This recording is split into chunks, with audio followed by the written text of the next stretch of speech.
Praise the Lord. Aroma ടിവിയുടെ എല്ലാ മാന്യ ശ്രോതാക്കൾക്കും വേഗം വരുന്ന കർത്താവായ യേശു ക്രിസ്തുവിന്റെ നാമത്തിൽ വന്ദനത്തെയും സ്വാഗതത്തെയും അറിയിക്കുന്നു. അനുഗ്രഹീതവും മനോഹരമായ നല്ല നിമിഷങ്ങൾക്കായി, നല്ല ദിവസത്തിനായി ഞാൻ കർത്താവിന് സ്തോത്രം ചെയ്യുന്നു.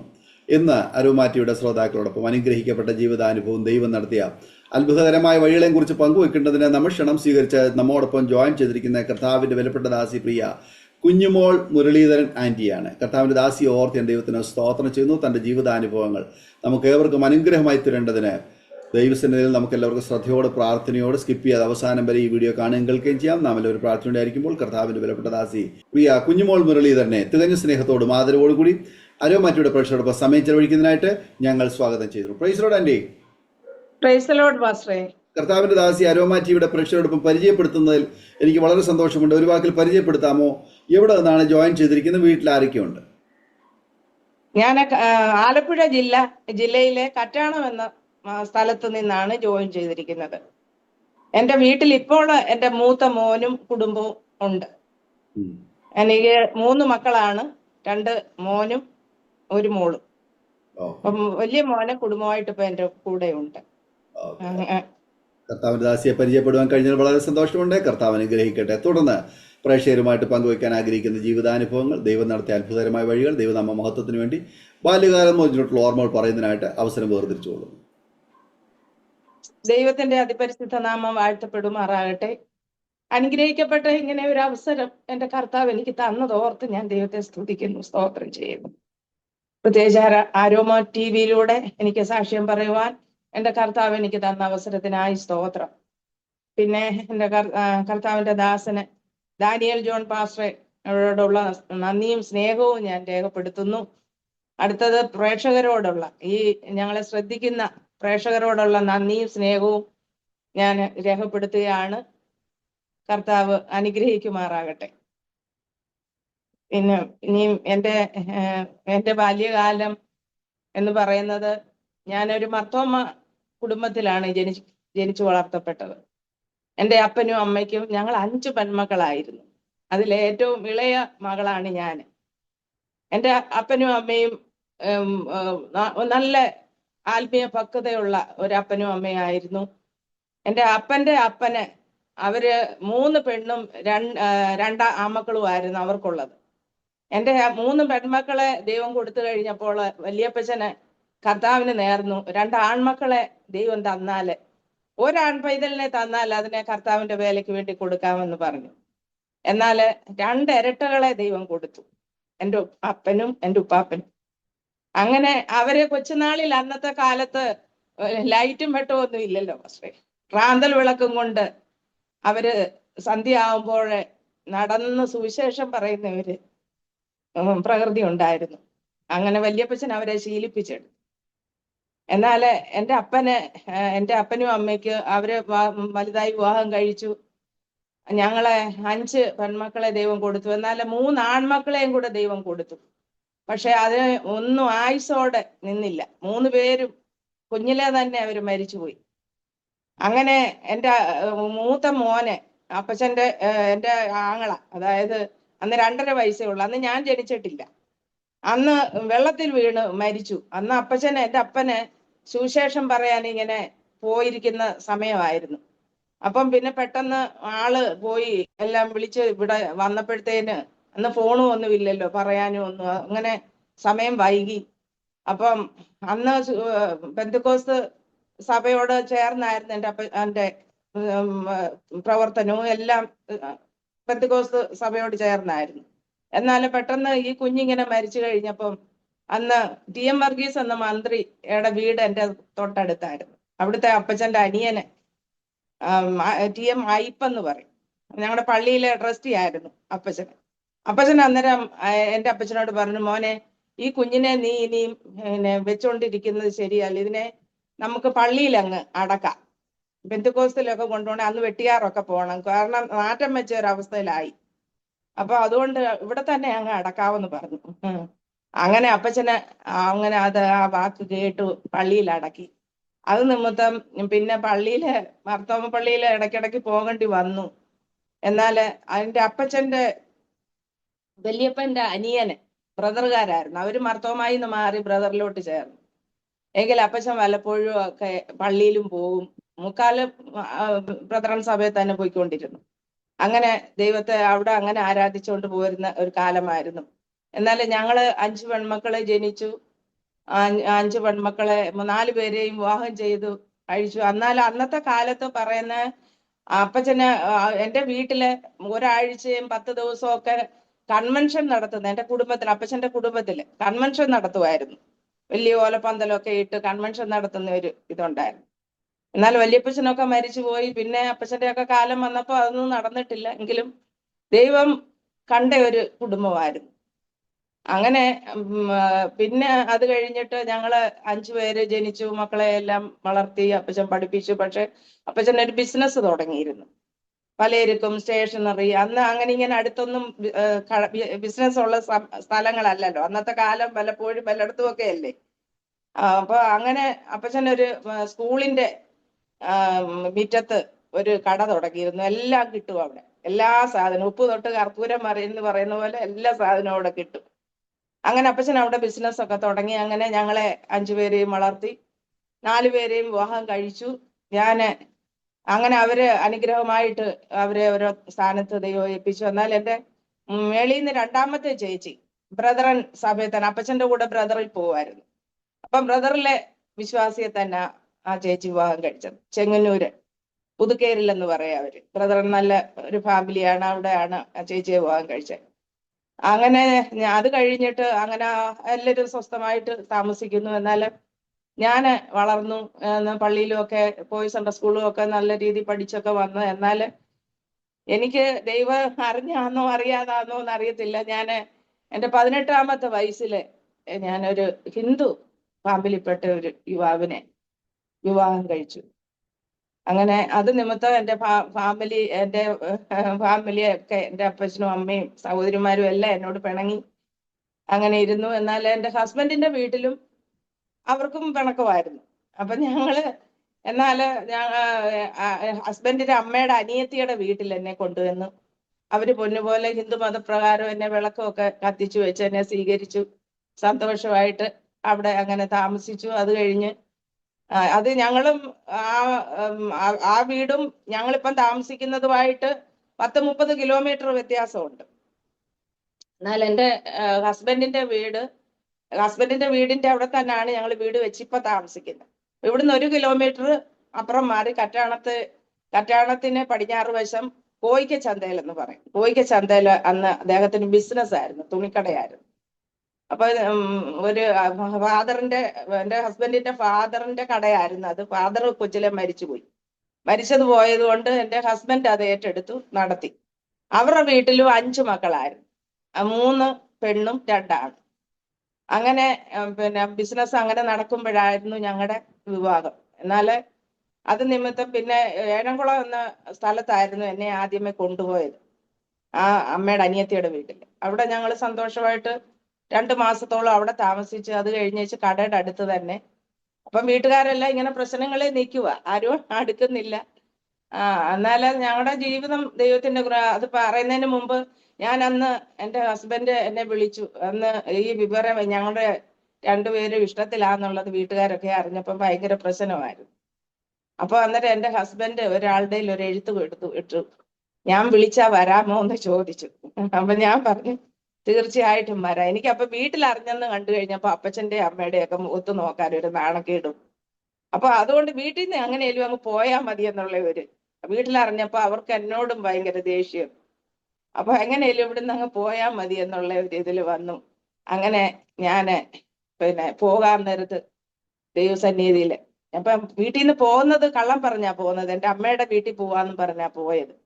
എന്നാൽ പോകുന്നതിന് മുമ്പ് ഞാൻ എൻ്റെ ദൈവത്തിന്റെ സന്നിധിയില് കരഞ്ഞു പ്രാർത്ഥിച്ചു, ദൈവമേ ഞാൻ ചെയ്യുന്നത് തെറ്റാ, പക്ഷെ എൻ്റെ കർത്താവിനോട് ക്ഷമിക്കണം, ഞങ്ങള് പോകുന്ന വഴി ഞങ്ങളെ അനുഗ്രഹിക്കണം, ഞങ്ങൾക്ക് മരണത്താലല്ലാതെ ഞങ്ങൾ വേർപിരിയാൻ ഇടവരരുത്.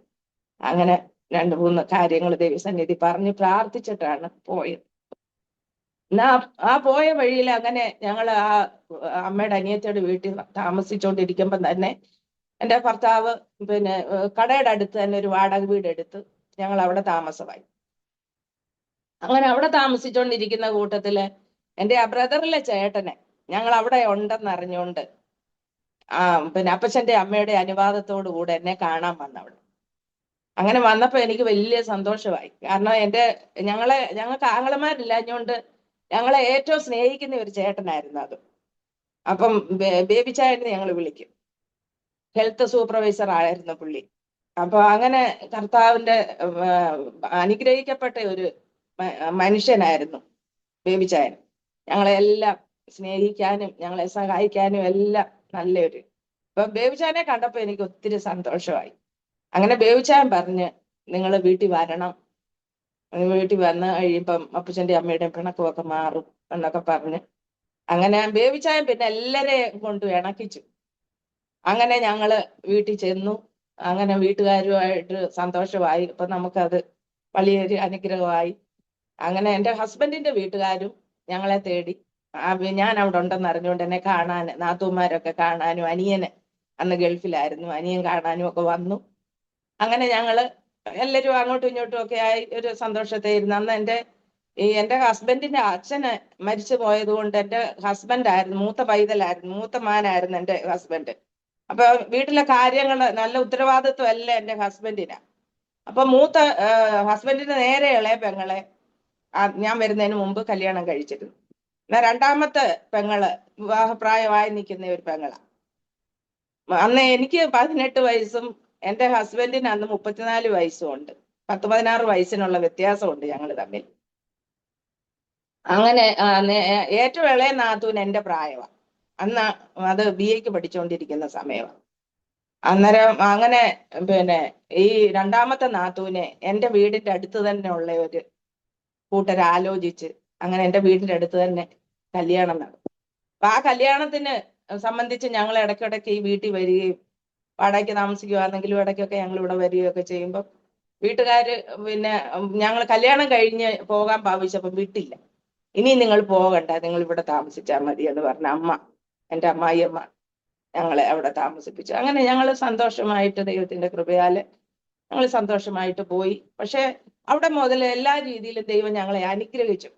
പക്ഷെ ഈ ഫാമിലി, എൻ്റെ ഹസ്ബൻഡിന്റെ ഫാമിലി ചില ഞങ്ങളോട് എതിർപ്പുള്ള, അതായത് എൻ്റെ ഹസ്ബൻഡിന്റെ ഉയർച്ചയിലൊക്കെ നേരത്തെ മുതലേ വൈരാഗ്യമുള്ള 1-2 പേരുണ്ട്, കുടുംബത്തിലുള്ള 1-2 പേരുണ്ട്. അപ്പൊ അവർക്ക് ഞങ്ങളോട് അസൂയായിരുന്നു. ഞങ്ങൾക്ക് വാടക വീടൊക്കെ ഞങ്ങൾ തിരക്കി നടക്കുമ്പോഴൊക്കെ അവിടെ എല്ലാം ചെന്ന് വിലക്കി അവിടെ കൊടുക്കരുതെന്ന് പറഞ്ഞ് നമ്മളെ വിലക്കുകയൊക്കെ ചെയ്യും. പക്ഷെ എൻ്റെ ഹസ്ബൻഡിനെ എല്ലാവരും ബിസിനസ്സുമായിട്ട് ഇരിക്കുന്നതുകൊണ്ട് എല്ലാവർക്കും അറിയാവുന്ന ആളായിരുന്നു. ഹസ്ബൻഡ് ഈ 34 വയസ്സ് വരെ വിവാഹം കഴിക്കാതെ നിന്ന് കഴിച്ചപ്പോൾ എല്ലാവർക്കും സന്തോഷമായിരുന്നു. പിന്നെ എന്നെ കാണാനും അന്ന് കൊച്ചിലേച്ചിലൂടെയൊക്കെ നല്ല ഇതായതുകൊണ്ട് എല്ലാവർക്കും നല്ലൊരു കൊച്ചിനെ, ഒരു ക്രിസ്ത്യാനി കൊച്ചിനെ തന്നെ മുതലാളി കിട്ടിയല്ലോ എന്നൊക്കെ പറഞ്ഞ് എല്ലാവരും പുള്ളിയെ പ്രോത്സാഹിപ്പിക്കുകയൊക്കെ ചെയ്യുമായിരുന്നു. അങ്ങനെ ഞങ്ങൾ സന്തോഷമായിട്ട് അങ്ങനെ പോയി. വീട്ടിൽ താമസിക്കുമ്പം വീട്ടിലെ കാര്യങ്ങൾ ഞാനൊരു 18 വയസ്സേ എനിക്കുള്ളതിൽ ഞാൻ എനിക്കൊരു പക്വത ദൈവം തന്നു. ആ ഭവനത്തോട് ചേർന്ന് നിന്ന് അവരെ സഹായിക്കാൻ ആവശ്യമായ നല്ലൊരു പക്വത എനിക്ക് തന്നു. നല്ല മൂത്തയൊരു നല്ല മരുമകളായിട്ട് അവിടെ താമസിച്ച് ഫാമിലിയൊക്കെ. ഹസ്ബൻഡിന്റെ വല്യച്ഛൻ, അതായത് അച്ഛന്റെ ചേട്ടന് പിന്നെ തഹസീൽദാരായിരുന്നു, അമ്മ സബ് രജിസ്ട്രാറായിരുന്നു. എല്ലാം ഭയങ്കര ഫാമിലി. അവര് നല്ല ഡോക്ടർമാരും നല്ല ബിസിനസ്സുകാരും ഒക്കെ ഉള്ള നല്ലൊരു ഫാമിലിയാണ്. അങ്ങനെ അവിടെ അങ്ങനെ ഞങ്ങൾ താമസിച്ചുകൊണ്ടിരിക്കുമ്പം എൻ്റെ പെങ്ങന്മാരെ 2 പേരെയും വിവാഹം കഴിച്ചു. അയക്കാനുള്ളവരെ 2 പേരെയും അയച്ചു. അനിയനെ പെണ്ണ് കെട്ടി. അങ്ങനെ ഞങ്ങളെല്ലാം സ്വസ്ഥം ഒന്നായി കഴിഞ്ഞതിന് ശേഷം വീടിന്റെ അടുത്ത് എൻ്റെ ഹസ്ബൻഡിന്റെ ഓഹരിയിൽ തന്നെ ഞങ്ങള് പിന്നെ വീട് വെച്ച് മാറി. ഞങ്ങൾ അന്നത്തെ കാലത്ത് നല്ലൊരു വീട്, അത് ഈ വീട് തന്നെ. അന്ന് ഇതുപോലെ ഒരു വീട് ഈ അടുത്തൊന്നും ഇല്ല. അതുപോലെ നല്ലൊരു വീട് വെച്ച് താമസിക്കാൻ ദൈവം കൃപ തന്നു. അങ്ങനെ ഞങ്ങൾ സന്തോഷമായിട്ട് പോന്നു. പിന്നെ എന്നെ ഒരുക്കിക്കൊണ്ട് നടക്കാനൊക്കെ ഇദ്ദേഹത്തിന് വലിയ ഇഷ്ടമാണ്. എന്നെ തുണിക്കട ആയതുകൊണ്ട് നല്ല ഡ്രസ്സുകളൊക്കെ ഉണ്ടല്ലോ, ഡ്രസ്സുകളൊക്കെ എനിക്ക് ഇഷ്ടമുള്ളത്, എനിക്ക് ചേരുന്ന ഡ്രസ്സുകളൊക്കെ സാരിയൊക്കെ എടുത്ത് കൊണ്ടുവന്ന് ഉടുപ്പിക്കുകയും ആഭരണങ്ങൾ ഇഷ്ടംപോലെ സ്വർണ്ണാഭരണങ്ങളൊക്കെ മേടിച്ചു തന്ന് അണിയിച്ചു കൊണ്ട് നടക്കുകയും അന്ന് പൊട്ടുമൊക്കെ ഇടിപ്പിച്ച് ഇദ്ദേഹത്തെ സന്തോഷിപ്പിക്കുകയാണ് എൻ്റെ പ്രധാന ലക്ഷ്യം. ഇദ്ദേഹം പിന്നെ ഒരു കാരണവശാലും എന്റെ ഭർത്താവിനെ ദുഃഖിപ്പിച്ച ഒരു കാര്യവും ഞാൻ ചെയ്യത്തില്ല. ദൈവത്തെ പോലെ എന്റെ ഭർത്താവിനെ കണ്ടിരിക്കുക ഞാൻ. അപ്പൊ അദ്ദേഹം എന്നെ എങ്ങനെ ഒരുക്കി നടത്തണമെന്ന് വെച്ചാൽ അങ്ങനെ എല്ലാം ഒരുക്കി നടത്തുന്നു. എവിടെ വേണേലും പോകാം, അമ്പലത്തിൽ വേണേ അമ്പലത്തിൽ പോകാം, പള്ളി വേണേ പള്ളി പോകാം. പിന്നെ പക്ഷെ പെന്തുക്കോസ്ത് പള്ളിയിലൊന്നും വിടത്തില്ല. അല്ലാതെ വല്ല പിന്നെ ഓർത്തഡോക്സ് കറ്റാണം വലിയ പള്ളിയൊക്കെ ഉണ്ട് നമ്മുടെ അടുത്ത്. അവിടെ പെരുന്നാൾ വരുമ്പോ അവിടെ വേണമെങ്കിൽ പോയിക്കൊണ്ട് കാണിക്കും. സിനിമ വേണമെങ്കിൽ സിനിമ കൊണ്ട് കാണിക്കും. അങ്ങനൊക്കെ എല്ലാം വലിയ ഇതിലാ കൊണ്ട് നടത്തുന്ന. ആഭരണങ്ങളും ഒക്കെ ഇടിപ്പിച്ച് എന്നെ കടയിൽ കൂടെ എന്നെ ഇരുത്താൻ തുടങ്ങി. അപ്പം കടയിലും എല്ലാവർക്കും വരുന്നവർക്കൊക്കെ പിന്നെ ഭയങ്കര സന്തോഷമായി. കട ബിസിനസ് ഒക്കെ ദൈവം ഉയർത്തി. എല്ലാ രീതിയിലും അങ്ങനെ സന്തോഷമായി ഞങ്ങൾ അങ്ങനെ പോയിക്കൊണ്ടിരിക്കുന്ന ഒരു സമയം. അപ്പൊ എന്റെ കൊച്ചുമോനെ ജനിച്ചു. കൊച്ചുമോനെ 90-ലാണ് 1990-ലാണ് അവൻ ജനിച്ചത്. ആ കുഞ്ഞ് ജനിച്ച് ഇപ്പം പിന്നെ ഇവന് ഒരു 6 മാസം വരെ ഒരു ചുമയും വിമ്മിഷ്ടവും ഒരു അലർജിയുടെ ഒരു പ്രശ്നം ഉണ്ടായിരുന്നു. അപ്പൊ എന്റെ വീടിന്റെ തൊട്ടടുത്ത് IPC സെന്ററാ, LPC സഭയാ. അപ്പം ഞാൻ അവിടെ ഒരു അന്ന് തിമത്തിയോ എന്ന് പറഞ്ഞ ഒരു പാസ്റ്ററാണ് അവിടെ ഇരുന്നത്. നല്ല ഒരു പാസ്റ്ററാണ്, നല്ല. അപ്പം കർത്താവിന്റെ ദാസൻ അന്ന് അമേരിക്കയ്ക്ക് പോയി. പിന്നെ ആ അമേരിക്കയ്ക്ക് പോയിട്ട് വരുന്ന സമയത്താണ് ഈ കുഞ്ഞിന് ഇങ്ങനെ അലർജിയുടെ പ്രശ്നമൊക്കെ ആയിരുന്നു. അപ്പൊ നമ്മുടെ അടുത്ത് IPCക്ക് സ്ഥലം കൊടുത്ത ഒരു അമ്മാമ്മയുണ്ട്, തമ്പിച്ചായനും അക്കമ്മാമ്മ എന്ന് പറയും. അപ്പം അന്ന് ഞാൻ അക്കമ്മാമ്മയുടെ അടുത്ത് എന്ന് പറഞ്ഞു, അമ്മാമ്മയെ നമുക്ക് എന്റെ കൊച്ചുമോന് വേണ്ടി തിമത്തിയോസ് മാസ്റ്ററെ കൊണ്ടൊന്ന് പ്രാർത്ഥിപ്പിച്ചാൽ നല്ലതായിരുന്നു. പിന്നെ അന്നേരം എന്നോട് പറഞ്ഞു, അതിനെന്താ കുഞ്ഞോളെ, നമുക്ക് പ്രാർത്ഥിപ്പിക്കാം. അത് പിന്നെ തിമത്തിയോസ് മാസ്റ്റർ ഇവിടെ എന്നാ വരുന്നതെന്ന് ഞാൻ പറയാം, അന്നേരം കുഞ്ഞിനെയും കൊണ്ട് വന്നാൽ മതി, അന്നേരം വീട്ടിലോട്ട് വന്നാൽ മതി, അന്നേരം പാസ്റ്റർ വീട്ടിൽ വന്ന് പ്രാർത്ഥിക്കുമെന്ന് പറഞ്ഞു. അപ്പൊ ഇവിടെ അപ്പൊ ഈ വീടിനകത്തിൽ ഒരു മുറിയുടെ മൂലയ്ക്ക് വിളക്ക് കത്തിച്ചു വെക്കും വീടിനകത്തിൽ.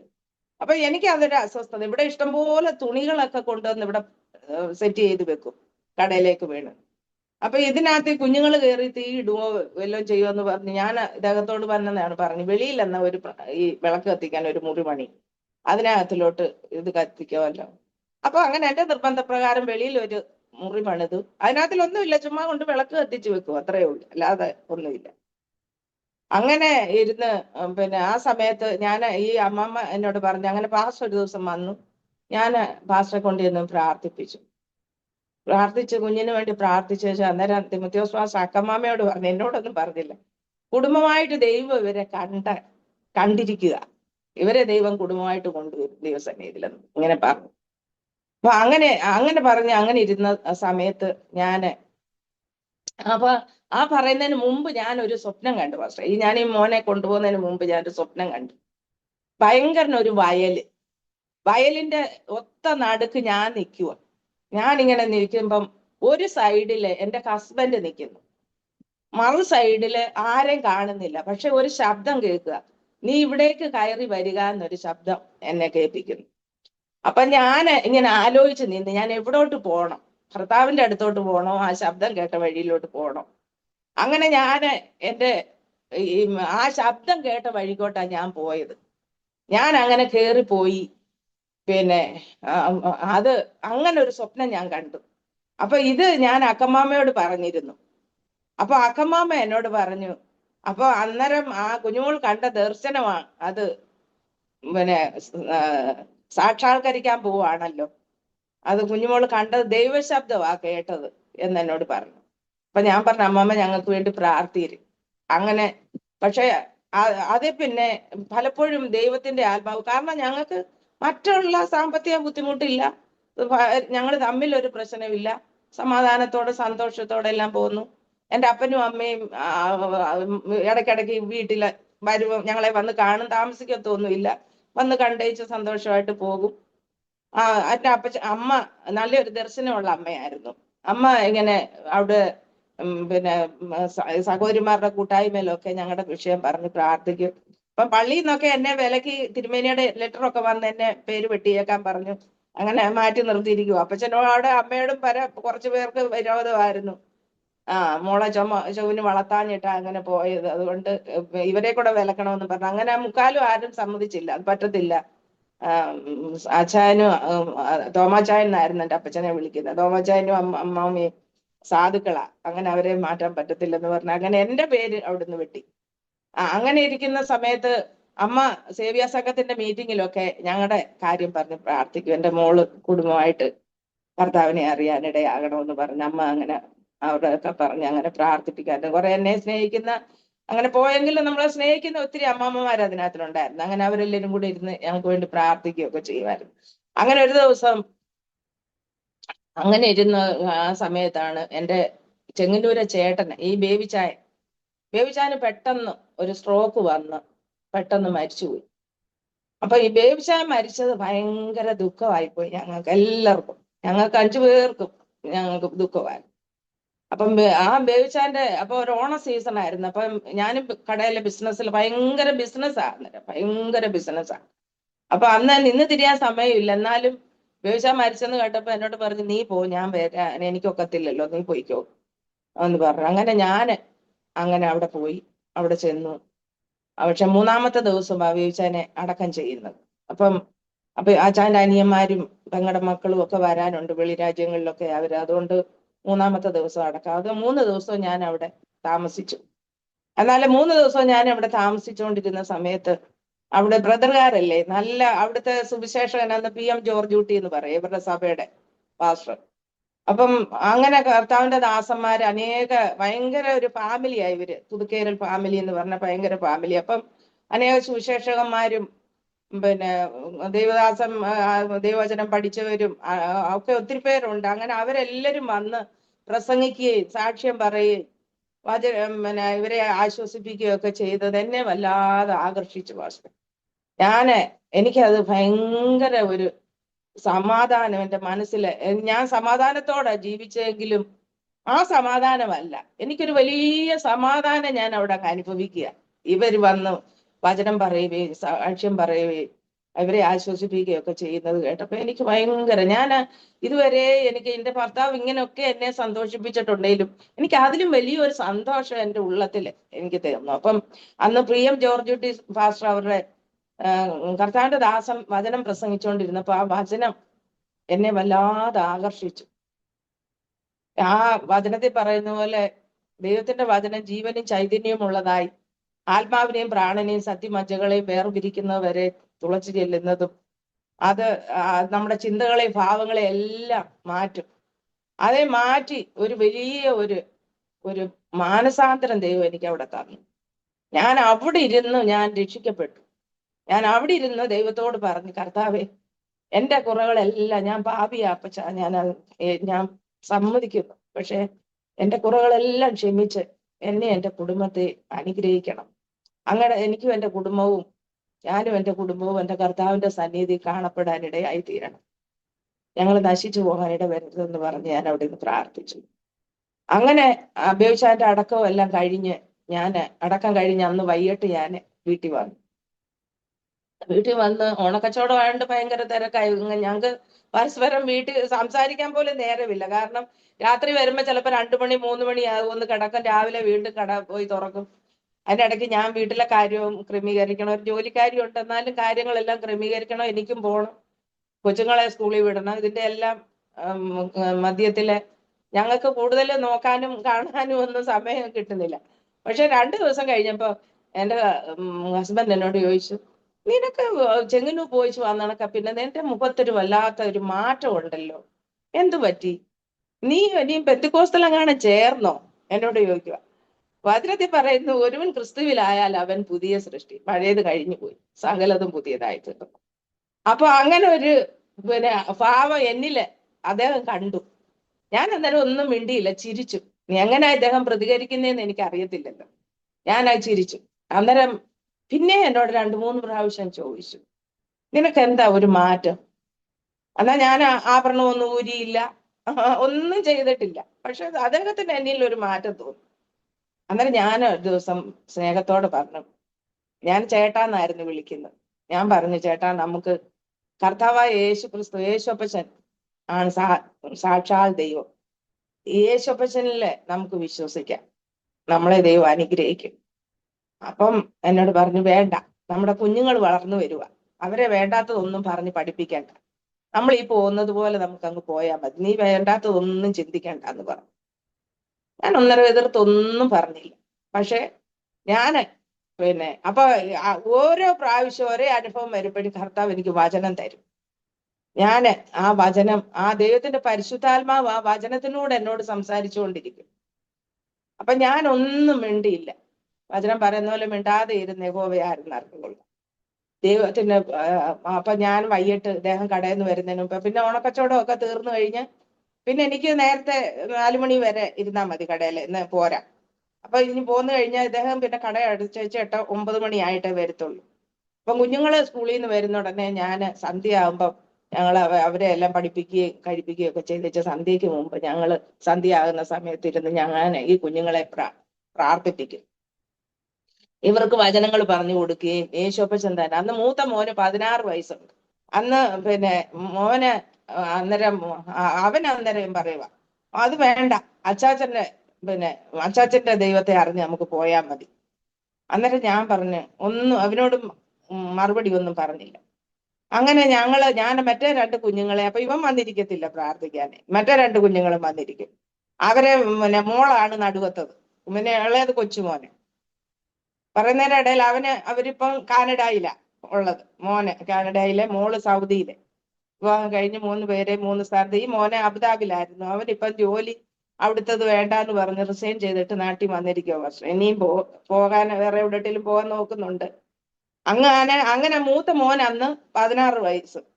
അപ്പൊ ഇവന് അങ്ങനെ ഈ പ്രാർത്ഥനയിലൊന്നും വന്നിരിക്കത്തില്ല. മറ്റേ മക്കള് 2 പേരും വന്നിരിക്കും. അങ്ങനെ ഇരുന്നു. അങ്ങനെ ഞങ്ങള് പ്രാർത്ഥിച്ച് അങ്ങനെ പോയി. പക്ഷെ ഇദ്ദേഹത്തിന്റെ മനസ്സിൽ ഒരു സ്വസ്ഥതയില്ല. എന്നോട് ഓരോ ദിവസവും എന്നോട് ചോദിക്കും, നീ ഇപ്പം പ്രാർത്ഥിക്കുന്നുണ്ടോ?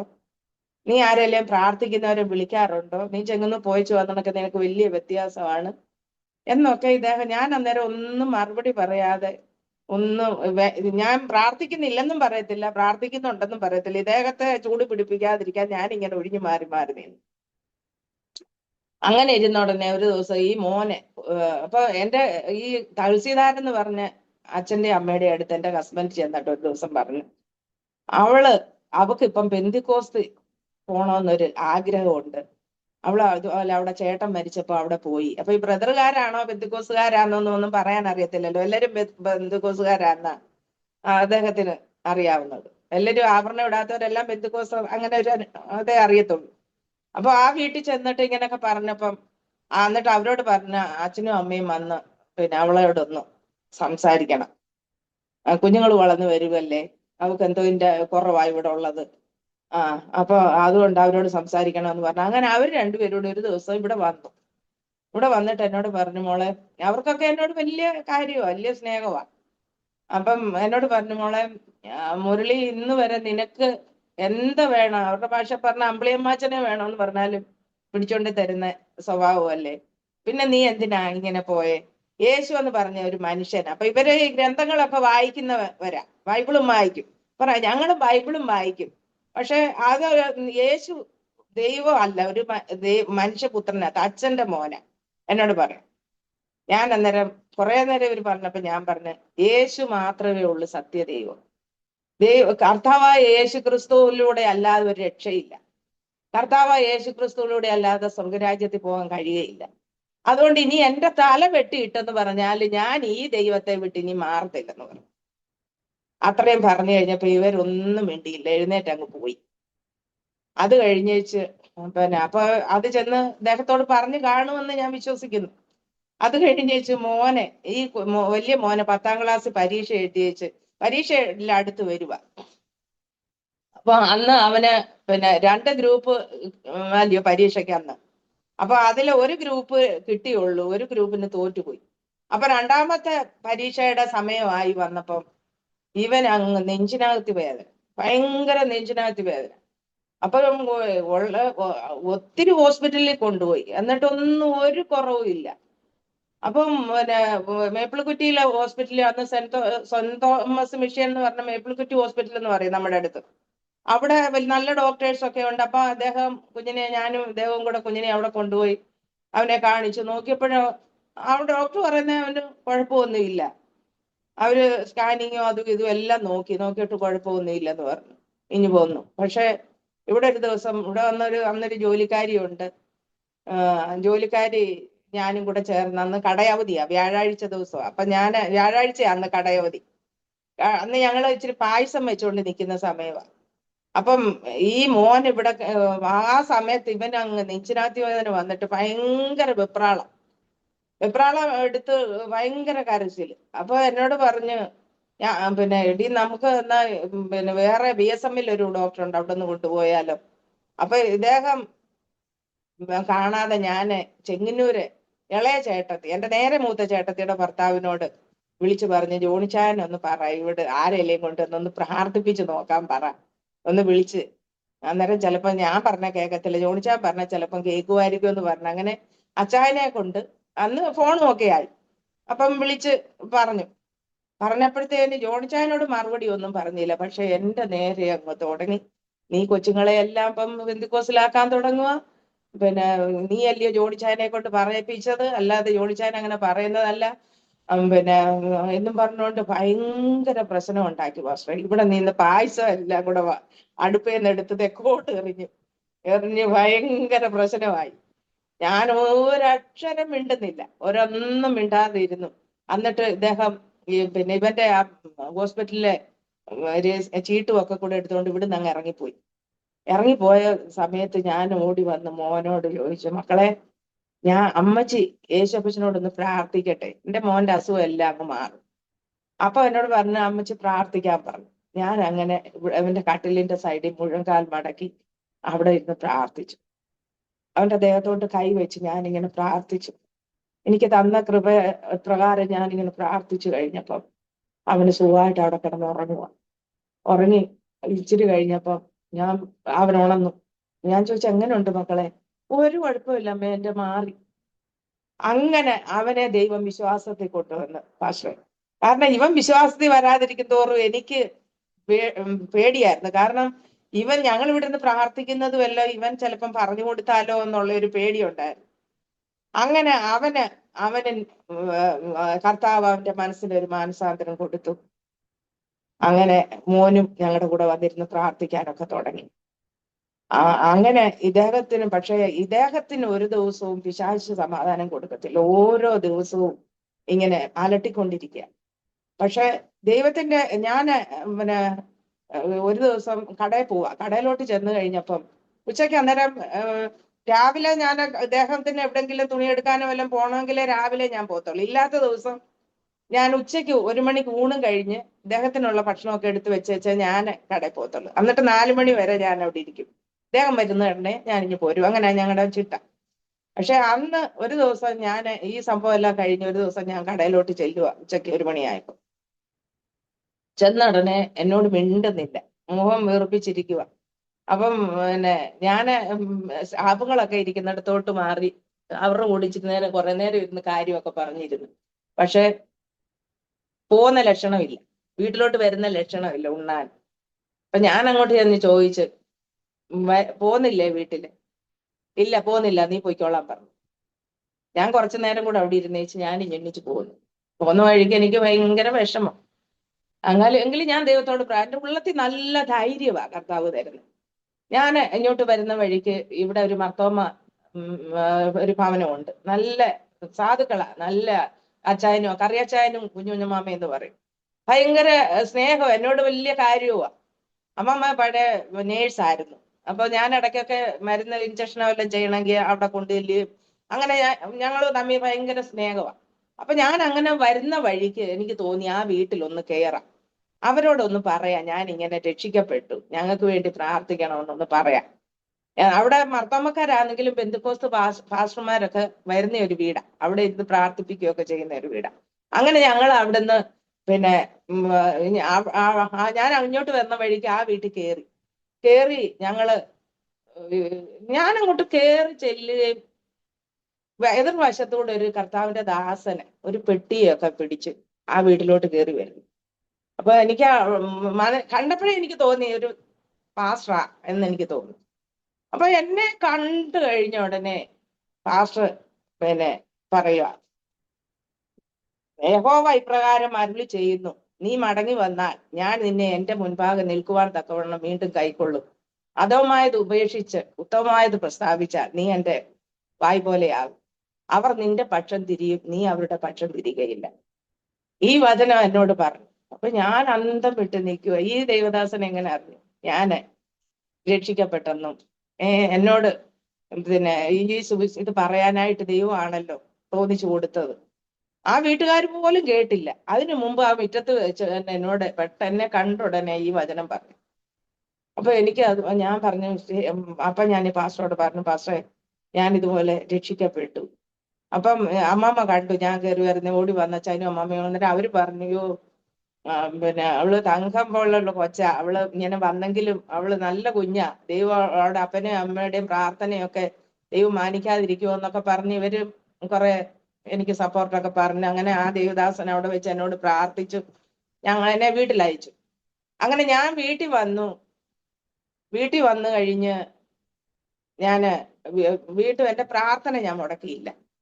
വീണ്ടും ഞാൻ പ്രാർത്ഥിക്കാൻ തുടങ്ങി. അങ്ങനെ പ്രാർത്ഥിച്ച് അങ്ങനെ ഈ പ്രശ്നങ്ങളെല്ലാം കഴിഞ്ഞ് ഞാൻ പ്രാർത്ഥിച്ചുകൊണ്ടിരിക്കുമ്പോ ആ സമയത്ത് പല ദൈവദാസന്മാരെയും പല ദൈവമക്കളെയൊക്കെ എനിക്ക് പരിചയപ്പെടാനും ലോകത്തോട് വിളിച്ചു പറയണമെന്ന് എനിക്ക് തോന്നി. ഞാൻ രക്ഷിക്കപ്പെട്ടു, എല്ലാവരും എനിക്ക് വേണ്ടി പ്രാർത്ഥിക്കണമെന്ന്, ഞാൻ ലോകമൊത്തം എനിക്ക് വിളിച്ചു പറയണമെന്ന് എനിക്ക് തോന്നി. അന്നേരം ഞാൻ ഒരു ദിവസം ദൈവത്തിന്റെ ആത്മാവ് എന്നോട് ഇങ്ങനെ സംസാരിച്ചു. അപ്പൊ എനിക്കങ്ങ് ഈ IPC സഭയിലെ ആരാധനയും, അപ്പൊ എന്റെ വീടിന്റെ അടുക്കളയിൽ ഇരുന്നാലും കേൾക്കാം എനിക്ക്, അതുപോലെ എന്റെ അടുത്ത സഭ IPC സഭ.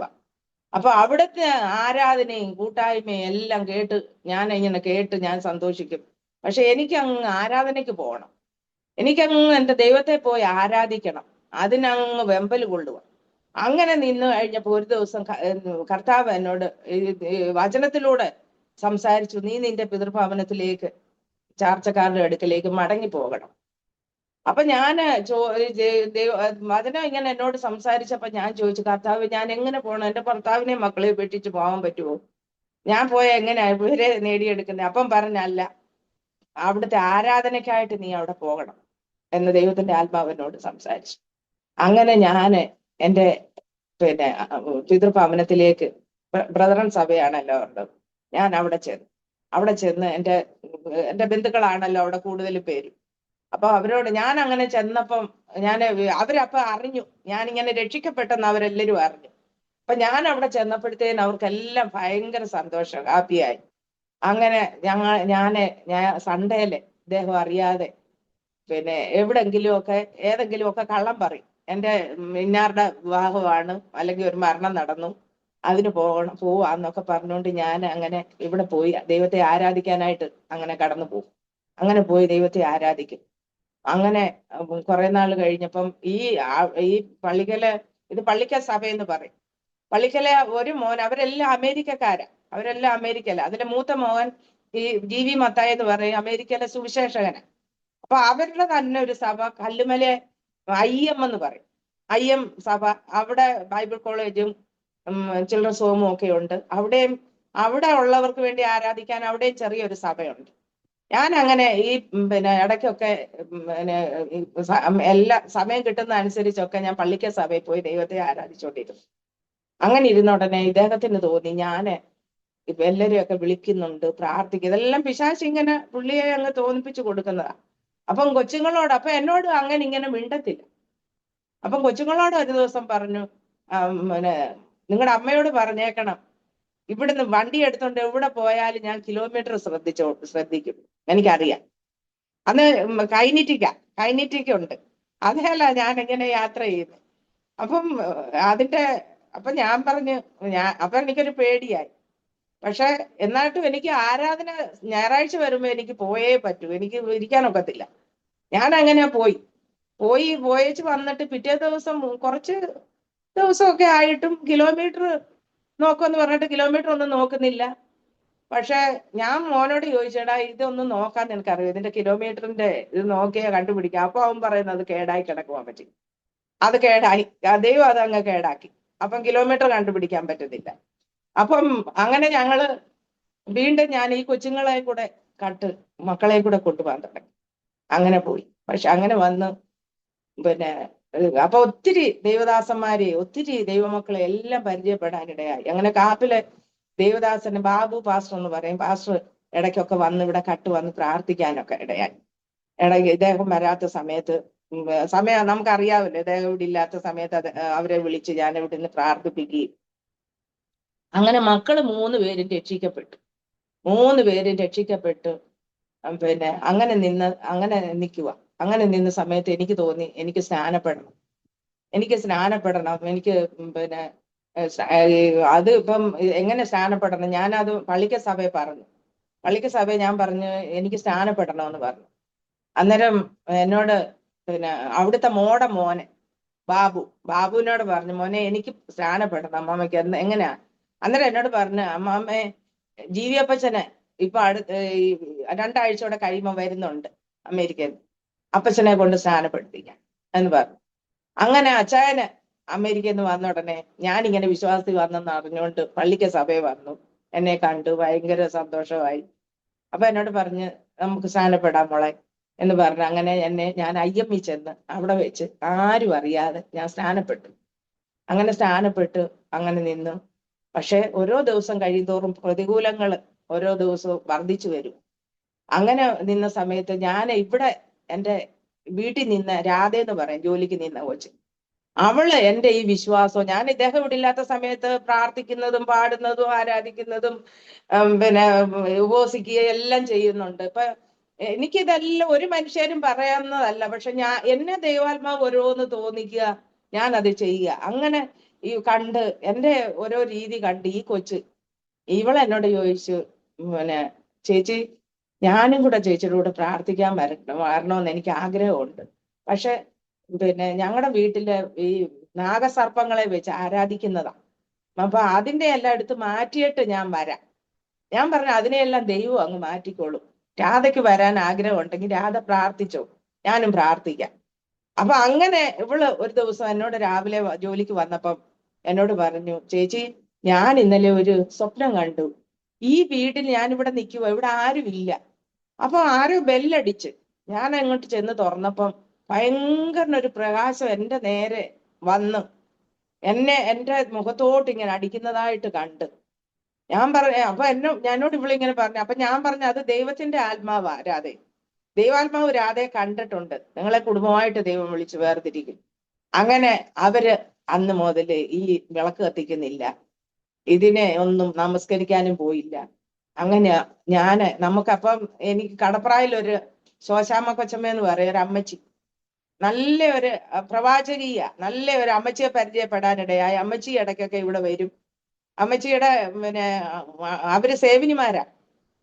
പിന്നെ അമ്മച്ചിയുടെ അടുത്ത ആള് ജോയമ്മാമ എന്ന് പറയും. ഇവർ രണ്ടും കൂടെ ഇടയ്ക്ക് ഇവിടെ വരികയും വന്ന് പ്രാർത്ഥിക്കുകയും ഞങ്ങളൊക്കെ വേണ്ടുന്ന വചനം തരും, ആലോചന തരും. അങ്ങനൊക്കെ ഇങ്ങനെ ഞങ്ങള് പോകും. അപ്പൊ അനേകരെ അമേരിക്ക വരെ ഈ പാപ്പച്ചനെ ജീവിയപ്പച്ചന് അമേരിക്ക ചെന്നപ്പോ അവിടങ്ങളിലും പറഞ്ഞ്, ബോംബെയിലുള്ള ഒരു അച്ഛനുണ്ട്, അവര് വന്ന് അവിടെയും പറഞ്ഞു. അമ്മ അങ്ങനെ ലോകം മൊത്തം ഞങ്ങൾക്ക് വേണ്ടി പ്രാർത്ഥിക്കുന്ന ഒരു കൂട്ടത്തെ ദൈവം ഒരുക്കി.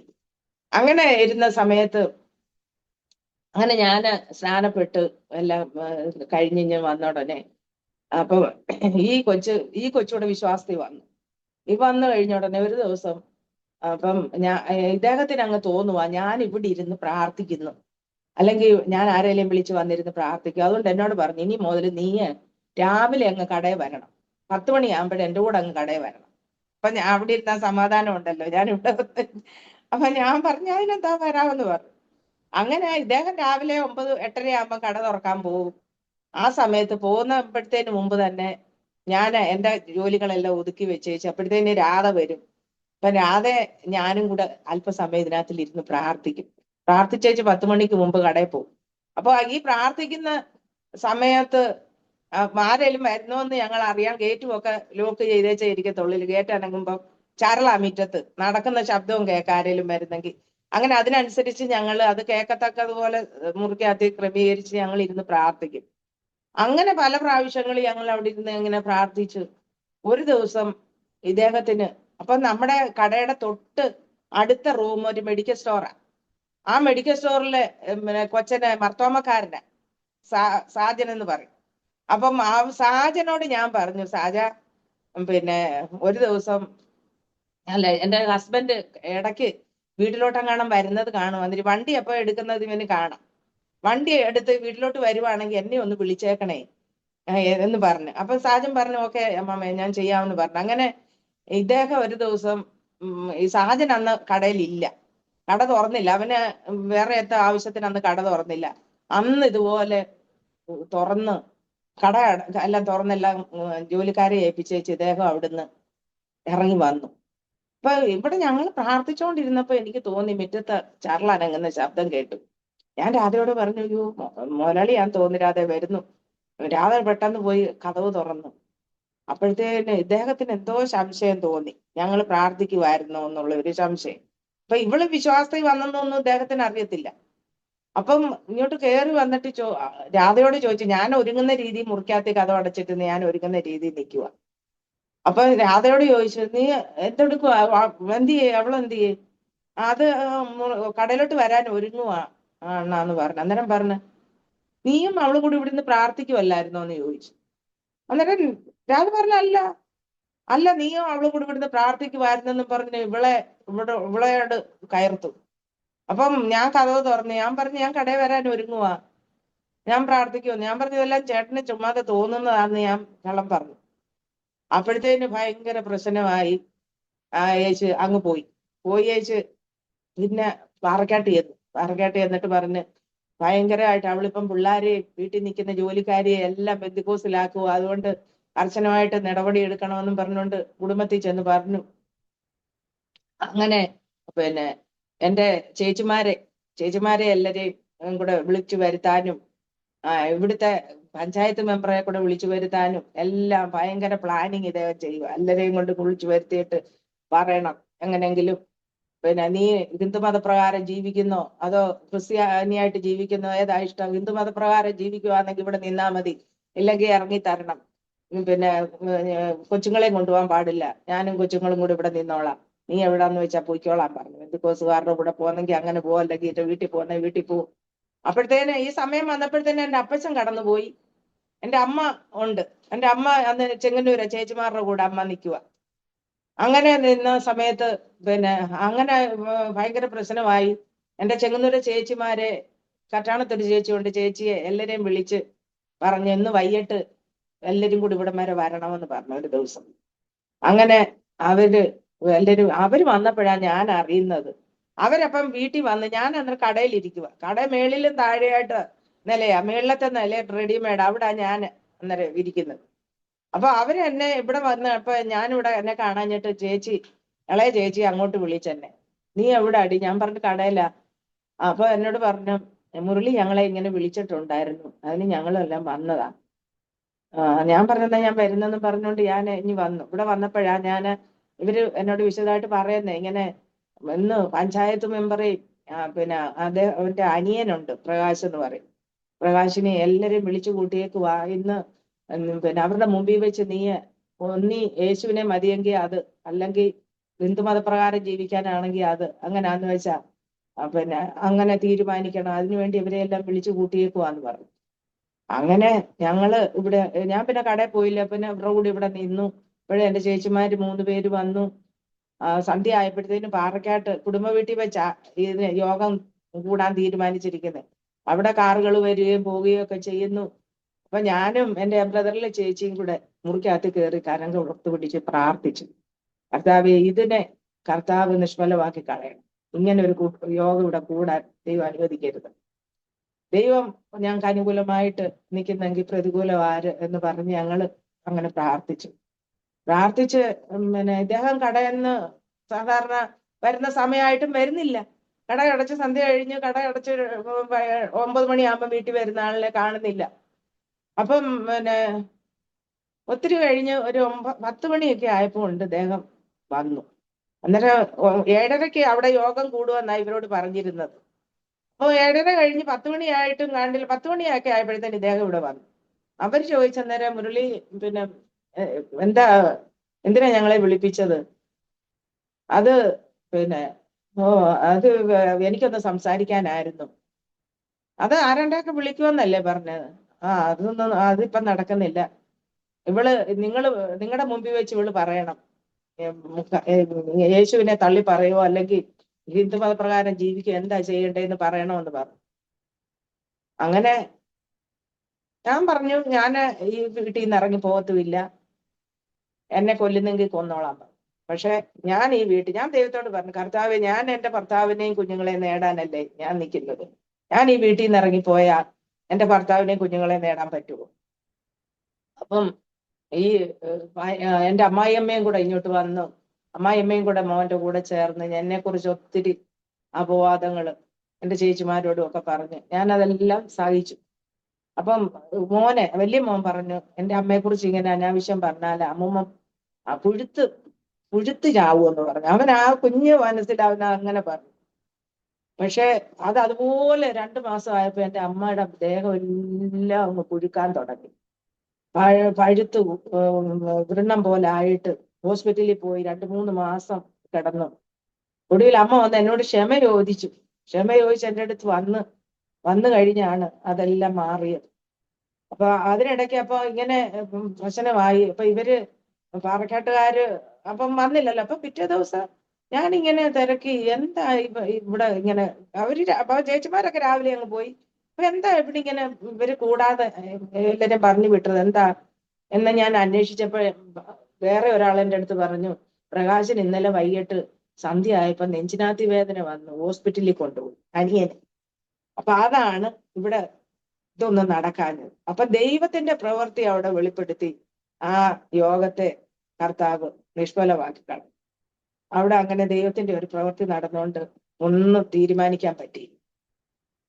ആ സംഭവം കഴിഞ്ഞതിനൊക്കെ ശേഷം 2-3 ദിവസത്തെ ഇദ്ദേഹം വീട്ടിൽ വരുന്നില്ല. അപ്പൊ അവിടെ പോയാ കിടക്കുന്നത്, കുടുംബ വീട്ടില്. അപ്പൊ ഇവിടോട്ട് വരുന്നില്ല. അപ്പൊ ഞങ്ങൾക്ക് അങ്ങ് വിഷമം. അപ്പൊ ഇവിടെ നിന്ന് എല്ലാരും എന്നോട് പറഞ്ഞ്, കുഞ്ഞുമോളുടെ കയ്യിൽ ഇരിക്കുന്ന സ്വർണവും താക്കോലുകളും കുഞ്ഞുമോടെ മുരളി അറിഞ്ഞുള്ള പൈസ ഇതെല്ലാം മേടിക്കാനിരിക്കുക, എന്നിട്ട് കുഞ്ഞുങ്ങളെ ഇറക്കി വിടാനിരിക്കുക, ഇതൊക്കെ ഞാൻ അറിഞ്ഞു. അപ്പോഴത്തേന് ഞാൻ ഇതെല്ലാം ദൈവം നമ്മളെ അറിയിക്കുന്നുണ്ട് തക്ക സമയമാകുമ്പോഴത്തേന്. അപ്പൊ ഞാൻ അതെല്ലാം എടുത്ത് സ്വർണ്ണമൊന്നും ഇദ്ദേഹത്തിന് അറിയത്ത് പോലും ഇല്ല എൻ്റെ കയ്യിൽ എത്രമാത്രം സ്വർണ്ണം ഉണ്ടെന്നും എൻ്റെ കയ്യിൽ എത്ര കാശുണ്ടെന്നും ഒന്നും ഇദ്ദേഹത്തിന് അറിയത്തേ ഇല്ല. ഞാൻ പക്ഷെ അതെല്ലാം രഹസ്യമായിട്ട് എടുത്ത് അക്കമ്മാമ്മയുടെ വീട്ടിൽ വെച്ചിട്ട് പിന്നെ അങ്ങനെ ഇരുന്നു. അപ്പം പിന്നെ 2-3 ദിവസത്തേക്ക് ഇദ്ദേഹം വരുന്നില്ല. അപ്പൊ ഒരു ദിവസം രാവിലെ ഇവിടെ വന്ന് സിറ്റ് ഔട്ടിൽ ഇരുന്ന് ബെല്ലടിച്ചു. അപ്പൊ എന്റെ കൊച്ചുമോൻ ചെന്ന് കതവ് തുറന്നോണ്ടേ പറഞ്ഞ്, പിന്നെ ഞാൻ അച്ചാച്ചൻ ഇനി വന്നോന്ന് മോൻ ചോദിച്ചു.